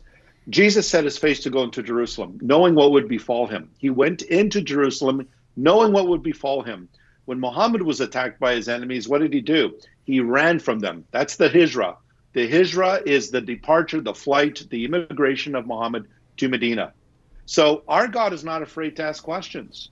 And that's why Christianity really is the mother of science and the mother of philosophy. I mean, one of the greatest philosophers were Christians, but that's because we can think outside the box, because our God allows us to think, and he says, come, let's ask questions, let's talk it over. Yeah, you have these brief flourishings of some level of science and some level of philosophy and so on in the Muslim world, and they Islam moves into a new area where they encounter a lot of new books, and it flourishes for a little while, and then Islam suffocates it. Right? It happened with science. It happened with philosophy. And it's always when they come into contact, David, with Jews and Christians. In other words, when they invade certain civilizations, and they learn. I personally think they learned this from Jews and Christians. So think of Al-Ghazali, for example. He learned what he knew mainly from Aristotle, from the philosophy of Aristotle. Couple more comments. Liger System says, Islam is a religion with a God with no name.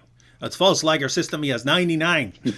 He has 90. So does his prophet. He has 99. His prophet has 99 names. Yeah. Abraham says, God bless our Muslim brothers and guide their path. Thanks for your work, David. DJM said, why are there difficult issues? So he's referring to the comments of Yasser Qadi. He says, why are there difficult issues? Shouldn't the Quran be clear? Why should ahruf and kirat be an issue? And that's the main... Look, there are two possibilities, right? Either that's the history of your book, and the history of your book is a little confusing, and you got some unanswered questions, and it hasn't been perfectly preserved, and so on. And if Muslims had come up to us and said, "This is the history of our book. We have some unanswered questions. We have some difficult issues that we don't know, and we have some different Qurans. But basically, this is what goes back to Muhammad." I'd be fine. I would challenge their religion on other grounds. But they can never just do that, right? It always has to be, Quran's been perfectly preserved and miraculously right down to the letter from the time it was revealed to Muhammad. It's absolute nonsense, right? And it's like, why do you always have to say something completely false in defense of your religion? Why can't? And you can only assume it's because the truth wouldn't be very convincing, so you have to lie in favor of it. Wow, what a religion. Yeah. Hug Lover said, isn't it damnable to burn God's word? Not in Islam. In Islam, that is one of the accepted ways of disposing of Quranic materials, and a large part of that is because Uthman set the example that if you're destroying Qurans for some reason, so if it becomes old and tattered and stuff like that, that is one of the ways of disposing of Qurans. Christy Robinson with the super sticker. DJM says, Allah is able to do all things, but he could not give Muhammad literacy nor reveal the Quran to all of humanity. Relying on transcribers gave rise to variants. On that issue of literacy. Now, to be clear, ladies and gentlemen, there's no problem. Tons of people down through history have been illiterate, and some of the most brilliant people down through history have been illiterate. Apparently, Homer, who composed the Iliad and the Odyssey, he could recite them, but he was apparently illiterate and so on. So it's not about being smart or something, but when you make the key figure of your religion, just because, Tony was bringing up philosophy and science, when the key figure of your religion is praised for his illiteracy and coming up, producing these revelations, even though he's illiterate, unlettered, and that's the key figure of your religion. Do you think that plays any sort of role too, or is it just because Muslims are taught not to question certain things? Are you asking me, David? Yeah. Yeah. Well, I think that the claim of Muhammad's illiteracy is just another way to enhance the Quran, to say that he could not have possibly have written the Quran and its so-called beauty and prose and so forth. The same claim Mormons make for Joseph Smith, that he was illiterate. How could he have written the Book of Mormon and so forth? But as you know, David, the same Western scholars that Qadi says is pressing Muslims to the wall, a lot of them have even questioned the whole illiteracy of Muhammad. How can a caravan trader who is engaged in transactions and trade and so forth, how could he not know at least some basic elementary writing skills or even mathematics? In fact, before he died, some of the traditions say Muhammad called for he wanted to write something down. And then he wasn't able to write it due to weakness and so forth. And then when he signed the Treaty of Hudaybiyah, he wrote Ibn Abdullah, the son of Abdullah, and so forth. So, and the key text is Surah 7:157, right? The unlettered prophet, the Al-Umi. Yeah, and you're right. You're right. There are questions of what that actually even means, correct. Right? Mm-hmm. Yeah, it could mean. I mean, some translations say the unlettered, but it's also the word that means a Gentile prophet. It can refer to a prophet who's not from the chosen seed of prophethood, which is Israel, the Jews who come from Abraham, Isaac, Jacob, and the tribes, and so forth. And so what it's saying is Muhammad is a Gentile prophet, not a Jewish prophet in the line of Abraham, Isaac, Jacob, and the tribes. And so there are scholars who've called this into question, like Robert Powers and others. But usually this is done, David, what I have found is it's usually done to enhance the Quran, to say, you see, the Quran must be from God, because how could an illiterate man like Muhammad write the Quran down and so forth and so on, which is really a pathetic excuse. As you pointed out, that is not an argument for inspiration. Well, I think you could put an Arabic Scrabble board into a blender and come up with something better than the Quran. Yeah. Than the Quran. Yeah. But what you might say is, as LD puts here, there are holes in the narrative. Yes. Right. So you got the Muslim story about Muhammad coming up with these revelations, and it's impossible because he was illiterate. Even for that, there are holes in the narrative, ladies and gentlemen. Crypto Pirate says Tony looks like a tough guy, so there's really no way he can be Canadian. Lol. No, I'm not a tough guy. Well, I was. Well, growing up, I was a bully apparently, but no, I'm not a tough guy. Not at all. Peter Millick says, do you think either one of you could rock an Orthodox priest beard? Also, what would Muhammad think of a certain character, Jeff Dunham character, Ahmed? So he's referring to Ahmed, the dead terrorist. But Jeff Dunham, in order to protect himself, I think he's declared that Ahmed, the dead terrorist, is actually a Buddhist. I think he said that in one of his shows, that he made it a Buddhist or something like that in order to avoid any difficulties there. But he asked if you could rock an Orthodox priest beard. I don't think so. Mine doesn't grow properly. Yeah, I mean, I've had in some of our series together, David, my beard was pretty long. The only problem is my wife keeps telling me, you're beginning to look more and more like Al Qaeda members, or ISIS, and so she was telling me, I think it's time to trim it back or get rid of it. Yeah, I'm a dude who I would like to have one of those, long, cool beards that come down to here. ZZ tops? Yeah, something like that. Not that long, but, like down to here. But my beard kind of grows out like this. Like you can look at some of my videos where I was letting it grow. It kind of grows straight out to where I get it's almost like a fro, but down on on my chin, right? It just grows straight out like that. It's pretty, yeah, it doesn't look good. I don't look cool. I don't look cool with it. So, and then a couple more real quick. Chad Parsons said, doesn't the concept of abrogation create variance? Kind of, not quite in the same sense as textual variance, but Yeah, you can have a variant. So, for instance, a lot of the things that Ubay ibn Ka'b had in his version of the Quran were things that other Muslims said were abrogated. But guess what? In the Quran, Muslims have today, they're supposedly abrogated verses. So, so Muhammad would abrogate verses or even parts of verses, but Ubay would keep the original that he memorized, right? So yes, that can actually create textual variance and would have been a source for a lot of the. In fact, in Sahih al-Bukhari, Umar, the second of the rightly guided caliphs, one of Muhammad's closest companions and Muhammad's father-in-law, since Muhammad married his daughter, Umar said, Ubay is the best reciter among us, but we have to leave off some of what he recites. And Ubay responds, what are you talking about? I got it from the mouth of Muhammad. I'm not leaving it for anything whatsoever. And so, yes, that is a source of variance. And then S. Gravois says, thanks for all you do. And LD left a super chat without a comment. All right, I think they've been a couple super chats since we were doing there.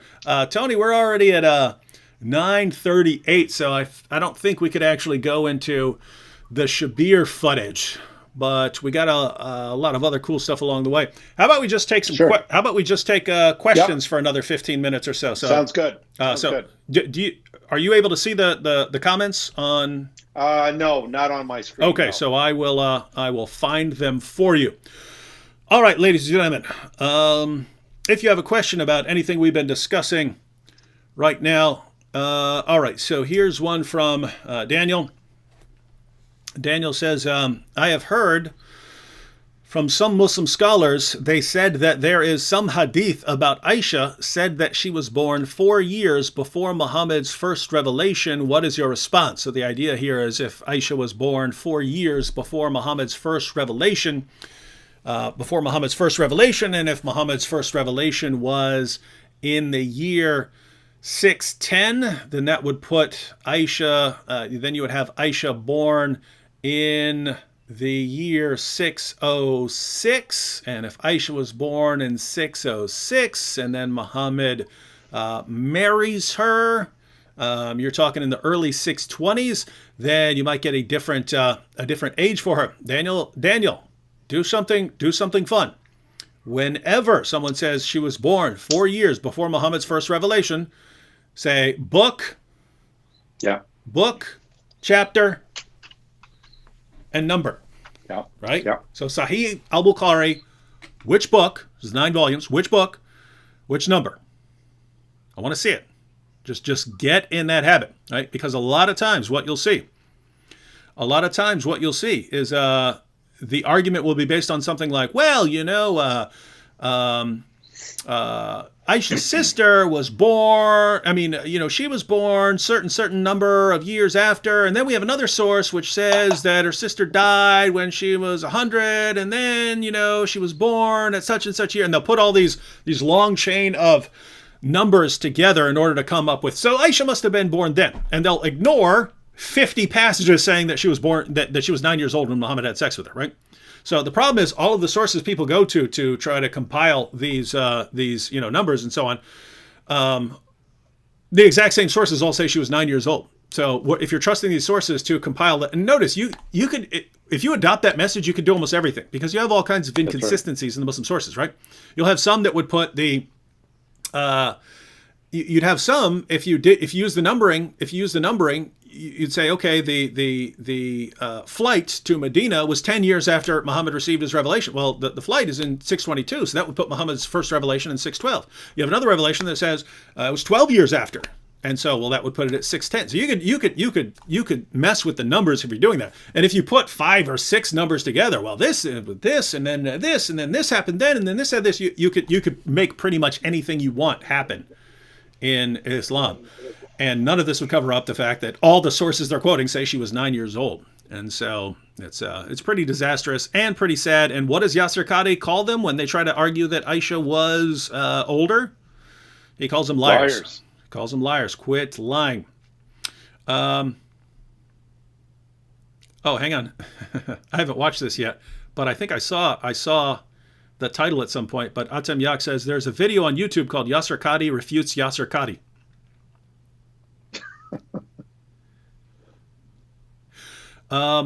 let's see. Oh, did you watch? Did you see Hatun's video that she posted earlier? No, I didn't.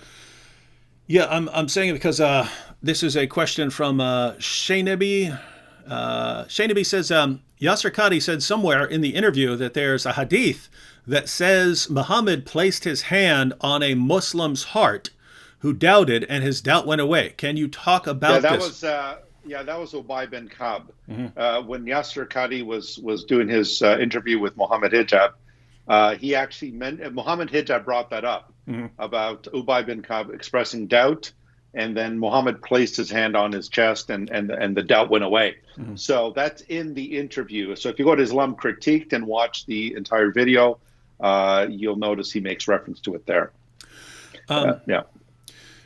And so, I wanted to, can someone post in the comments for Shaynabi here? Can someone post in the comments the link to Hatun's video? Hatun posted a video on this earlier today where she went to some of the parallel sources, because the one that's in the story, Ubay learns about the different ahruf because he sees two people are quoting a Quran verse in different ways.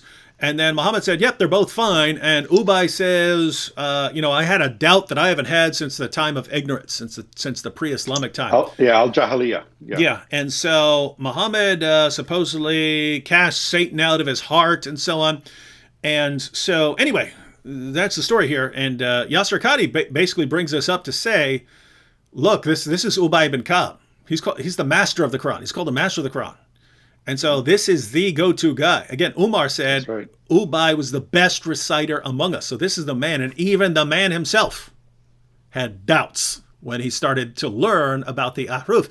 That's what Yasser Qadi was saying. And that's how he used it as an example. He's saying, if the best of the best of the best started having doubts when he learned about the ahruf, what do you think about the rest of us? We're not even in the presence of Muhammad anymore. What do you think? Do you think about the rest of us? So that's how he used it. But yes, you have this story.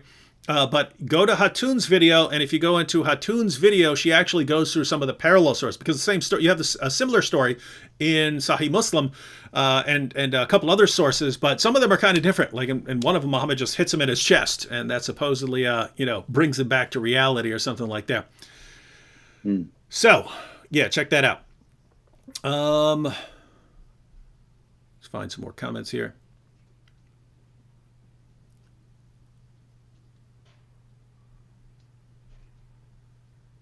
Here's a question for you, Tony.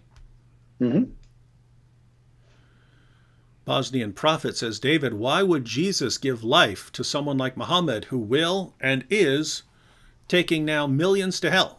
So this is kind of a version of the problem of evil. Why does God give life to people like Hitler, people like Muhammad? Why not just make them all good, nice people, I guess, is the question. Right. Well, the short answer to that is that Deuteronomy 29:29, we're told the secret things belong to the Lord our God, but the things that are known to us are revealed. In other words, this gets into the whole question of God's secret counsel, God's wise counsel, and the counsel of the triune God and so forth, which he decreed from the foundation of the world. This gets into really heavy theology, but the short answer is we don't fully know. That's the short answer.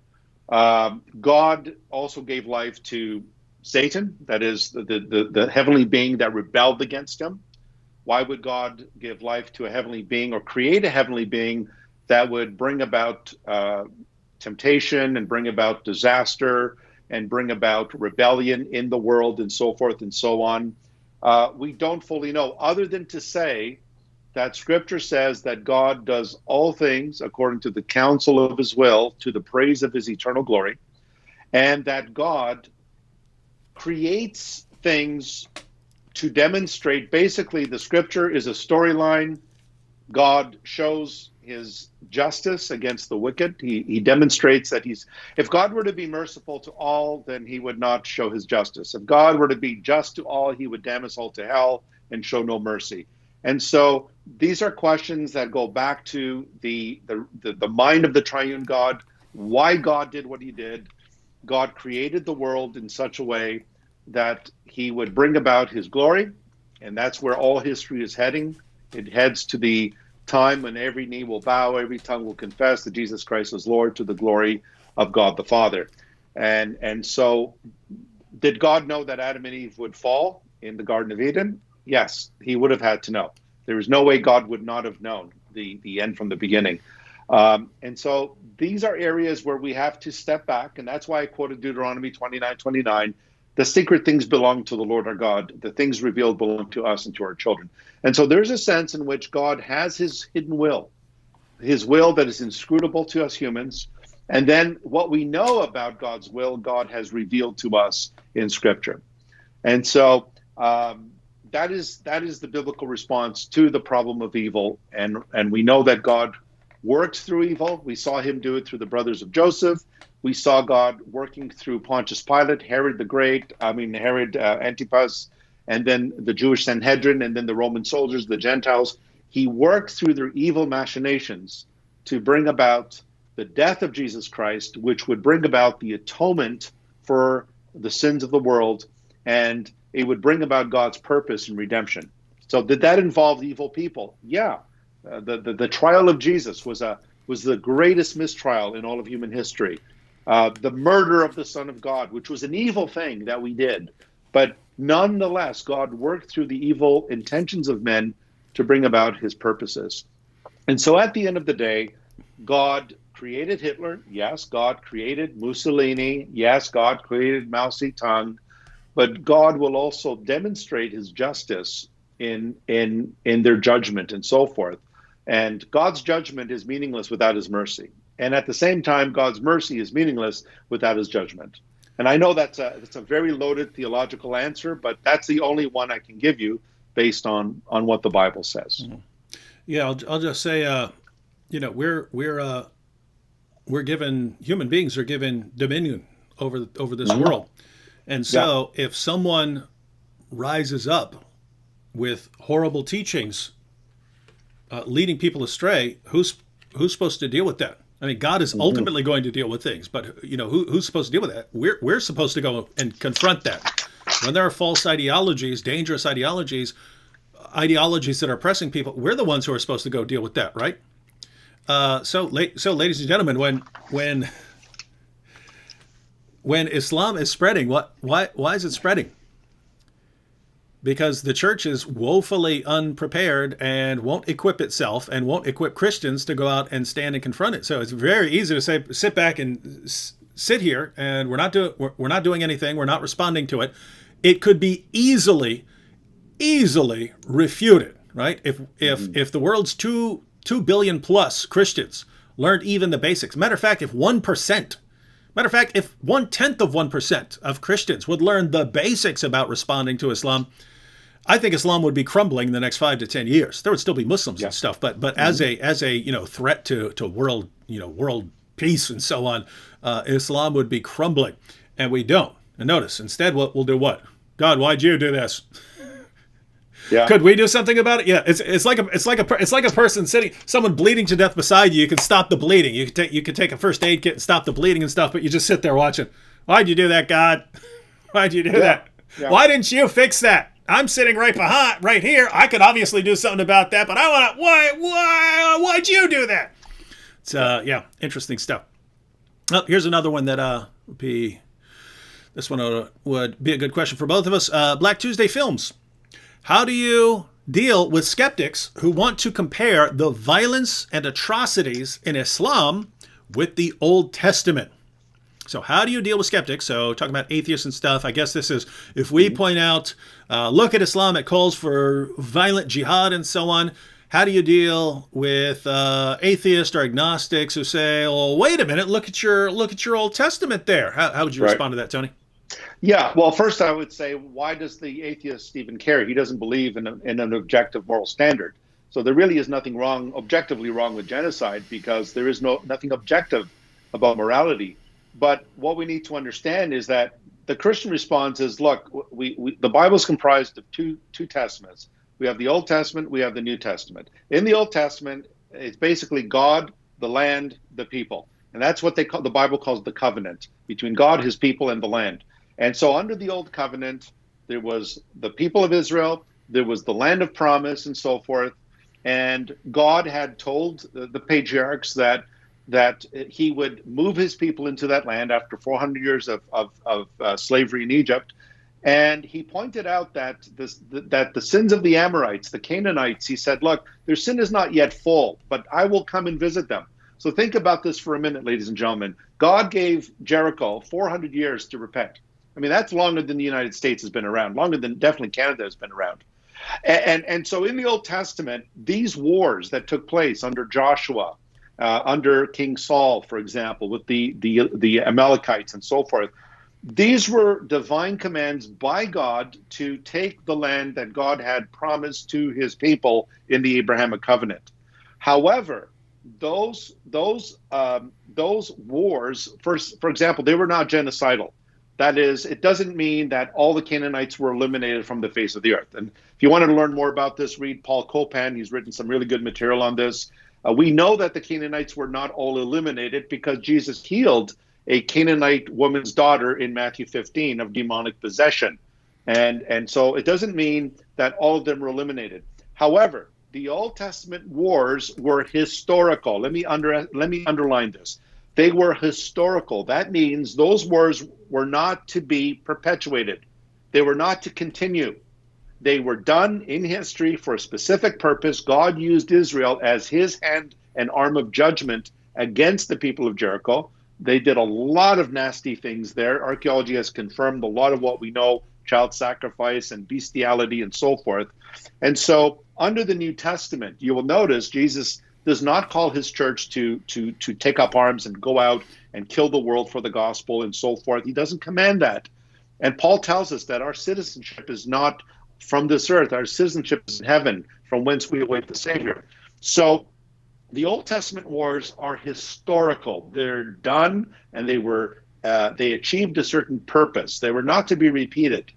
Jihad, on the other hand, what does the Quran say? Jihad continues until the day of resurrection, which means jihad continues until the end. And therefore, the warfare in the Quran is ongoing. Jihad is ongoing, whereas the wars in the Bible were only for a certain point of time. And it's very clear from Jesus that we are no longer under theocracy. Israel was under a theocracy. We're not under a theocracy. We are the Church of Jesus Christ. We await the coming of the Lord, who will establish his eternal kingdom, wherein there is no death, no mourning, no crying. So it's important, folks, that we make a distinction here. Otherwise, we fall into the categorical fallacy. Yeah, so along the same lines, Tony was just saying, I think of it in terms of final marching orders, right? So if our criticism of the Quran were simply, it contains violent passages, then yeah, you could flip that right back on us. Well, the Bible contains violent passages. That's not that's not our criticism of the Muslim sources. Number one, my chief concern in pointing out the violent passages in the Muslim sources is that the entire world, journalists, politicians, educators, entertainers, Muslim apologists, everyone says, those terrorist attacks have nothing to do with Islam. And so there, I'm quoting the sources, just say, stop lying. It obviously has something to do. It obviously has something to do with Islam. So that's one point. And the other point is, this is something that Islam is something that everyone should be paying attention to, because Islam calls for the violent subjugation of the entire world. Right? If you have an ideology with 1.6 billion adherents and it calls for your violent subjugation as soon as they're able to overpower you, you might want to take a look at that, right? Now, can you say any of that about Christianity? No. So in other words, if you take the Quran, you read the Quran from beginning to end and say, what am I ordered to do now? If you believe in that book, you are ordered to violently subjugate the world when you are able to. If you're in a position where you're not able to, you can do other things. But if you are ever in a position to take control, to take control of an area, that's what you're supposed to do. If you read the Bible from beginning to end, you read some stories about the wars of Canaan and stuff like that. But if you said, okay, what are the final marching orders here? What am I supposed to do? What are you told? What are you commanded to do? as a Christian. You're commanded to love your neighbor as yourself. You're commanded to love even your enemies. You're commanded, as far as it depends on you, to live in peace with all people. You don't get, hey, go out and violently subjugate the world. There's no concept of that in Christianity. So if a person, if a person says, hey, you guys got the same issues, it's just nonsense, and that's a very ill-informed person. Math Edges says, Tony, what are your favorite theology books? My favorite theology books. Let me see.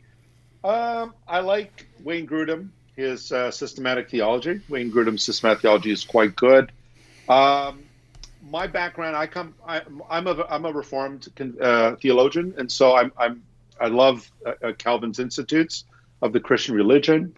I love Spurgeon's works. Anything by Bruce Ware, John Piper, even William Craig. William Craig is not Reformed; he's Arminian, but I love Dr. Craig's works, and so it's really a wide breadth. My library is quite wide in that area, but systematic theology is one area where I also specialize in. What about the best of the best? The best of the best. Kenneth Copeland. Yeah, he's second to Benny Hinn. No, the best of the best. Well, obviously the Bible is the best of the best, but that's a good question. I still love the classic Augustus Strong systematic theology, but I would probably put Wayne Grudem there near the top. Yep, and let's see, one more here, and then there are a couple more super chats to go through, and then we'll close out here in a second. PRNC team says, would you consider inviting Dr. Qadi to clarify his view on the preservation of the Quran? Yeah, I don't imagine he'd accept the invitation, but you can extend the invitation to him if he wants to come on here. I'd be happy to let him talk most of the time, and I'd just be happy to ask questions, right? Like, I'd be happy to give him passages from his sources to talk about changes in the Quran. Be happy to let him clarify as far as he is willing, because we know he doesn't want to share the intricate details with Muslims. Doesn't think it's a good idea for Muslims to learn this stuff. So. But yeah, you can extend the invitation if he's at all interested. Again, I don't think he would be able to. He would want to do that, but yeah, I'd be happy having him on. All right, a couple super chats. Most recent, Tatiana says, Hijab made a new video yesterday. Did you watch it? No, I don't watch Hijab's videos. That's why, like, I can probably count on 3, maybe 4 fingers the number of Muhammad Hijab videos I've ever seen, and. Yeah, I'm going to watch the full live stream, unfortunately, because I think it's going to numb my mind. But yeah, I haven't watched it, but I am going to be watching the live stream with Yasser Qadi since I have it downloaded. Atu says, can we please do a session on Mormons? We actually did a session on Mormons maybe 2 months ago or something like that, so you can go back and check that out. Cheryl R. posted a couple versions of Game Over, so apparently it's some sort of emoji or something like that, or super sticker. That's cool, because it's a cool saying. Hug Lover says, if you can burn the Quran, then why is it so bad when we do? So, Tony, if a Muslim, there's an obvious answer to this. If a Muslim can burn the Quran and it's okay, why would they get upset when Terry Jones in Florida was burning the Quran? Right. Or when rumors were going around that in Guantanamo Bay they were flushing a Quran down the toilet. Mm-hmm. Well, that's because you're not a Muslim. You're a kafir, and a kafir is a filthy unbeliever, and you are desecrating the holy text of the Quran, and therefore. And remember, the Quran does teach Islamic supremacy, that Muslims are superior to non-Muslims. They are the best of all peoples. And also in Surah 98, verse 6, that they are the best of peoples, whereas Jews and Christians who reject Islam and Muhammad are the vilest, the filthiest of creatures. So the short answer is it's okay for a Muslim to do it, but non-Muslims are kafir. Therefore, they are haram, they are unclean, and therefore they are desecrating the Quran. Yeah, and it would typically be done. You would think it would be done for different motives, right? Like if Uthman is burning all the Qurans for the good of the community, right? He's burning all the Qurans to help Islam. So how are you going to complain about him doing it? He's doing it for the good of Islam, whereas someone who's doing it to make fun of the Quran would have a different motive, and so people would be more upset about that. John Mallory with a super sticker. Rochelle Judd says, first super chat to leave a donation. Love what you guys are doing. I'm trying to learn as quickly as I can. Thank you. Kokwak Liao retracted the message, so I can't read it. Sunshine Ministry says, what happened to the debate with Apostate Prophet? Yeah, well, we were setting that up, and there were a couple of Muslims who seemed to think that they were going to be off the hook if the atheists and Christian critics of Islam started going after each other. So basically, I notified the Apostate Prophet, and I said, I just want to make sure they understand perfectly clear that their prophet is still not safe no matter what we do. So we're the last date I suggested was to start on July 1st. I said I could get the video projects I'm currently working on, I can get all those wrapped up by then, and so kind of clean slate to focus on that for a little while. So yep, he may have responded. I don't have my phone on me, but he may have responded and said that beginning of July works. And all right, so let's see. Trying to think of tomorrow I'm going to be on with Sean McDowell, who did his doctoral work on the martyrdoms of the early apostles. So going to be talking to Sean McDowell about that. And then on Friday, going to have Jay Smith on, and Jay and I are actually going to go through the full deleted footage. So we're actually going to take that 30-minute section or whatever. I haven't watched it yet, so I mean, if there's important stuff in the entire 30 minutes, we'll go through that. If there's some completely irrelevant stuff in there, I might cut that out. But basically, we're going to go through the entire deleted 30 minutes and discuss that, and that'll be with Jay Smith. So Sean McDowell tomorrow, Lord willing, Jay Smith on Friday. Probably get Sam on either Wednesday or Thursday. Other than that, videos coming up tomorrow. Tony, any final thoughts or anything you'd like people to know? Yeah, well, I think that these questions that we've raised today are very important. I think what our viewers can do is basically start talking about this amongst themselves. I would encourage you, if you're Christian believers and you're watching this, I would encourage you, talk to your pastors, especially now that churches are beginning to slowly open. Get information on Islam, learn about Islam. Learn about what Muslims believe and what Christians believe. And we have a duty to our Muslim neighbor.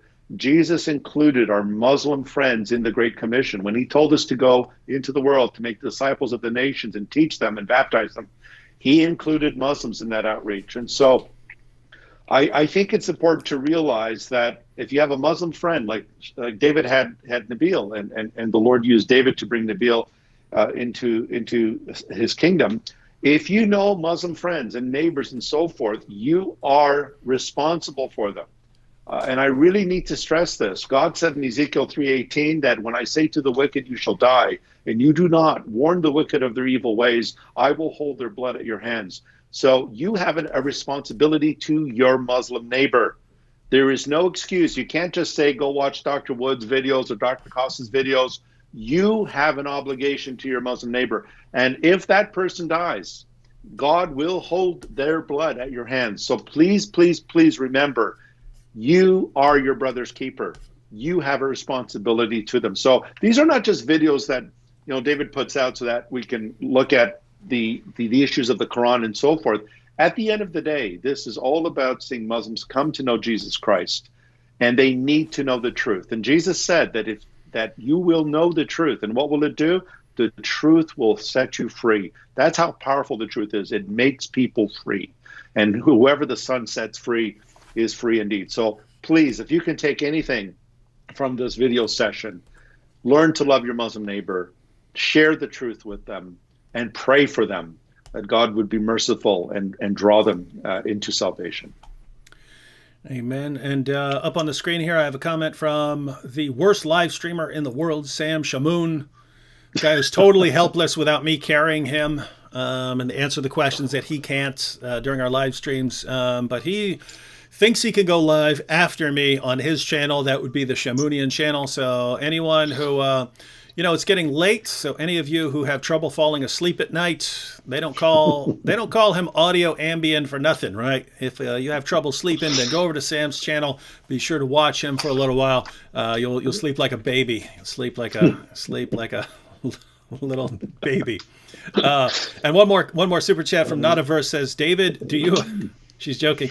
David, you avoid Hijab's vids because you're cautious of the fact that his arguments will be so amazing that you'll only end up taking Shahada. Lol, thanks for all you do, David and Tony. Yes, I'm terrified of these of the arguments, and so no, my attitude toward towards the newer generation of Muslim apologists is.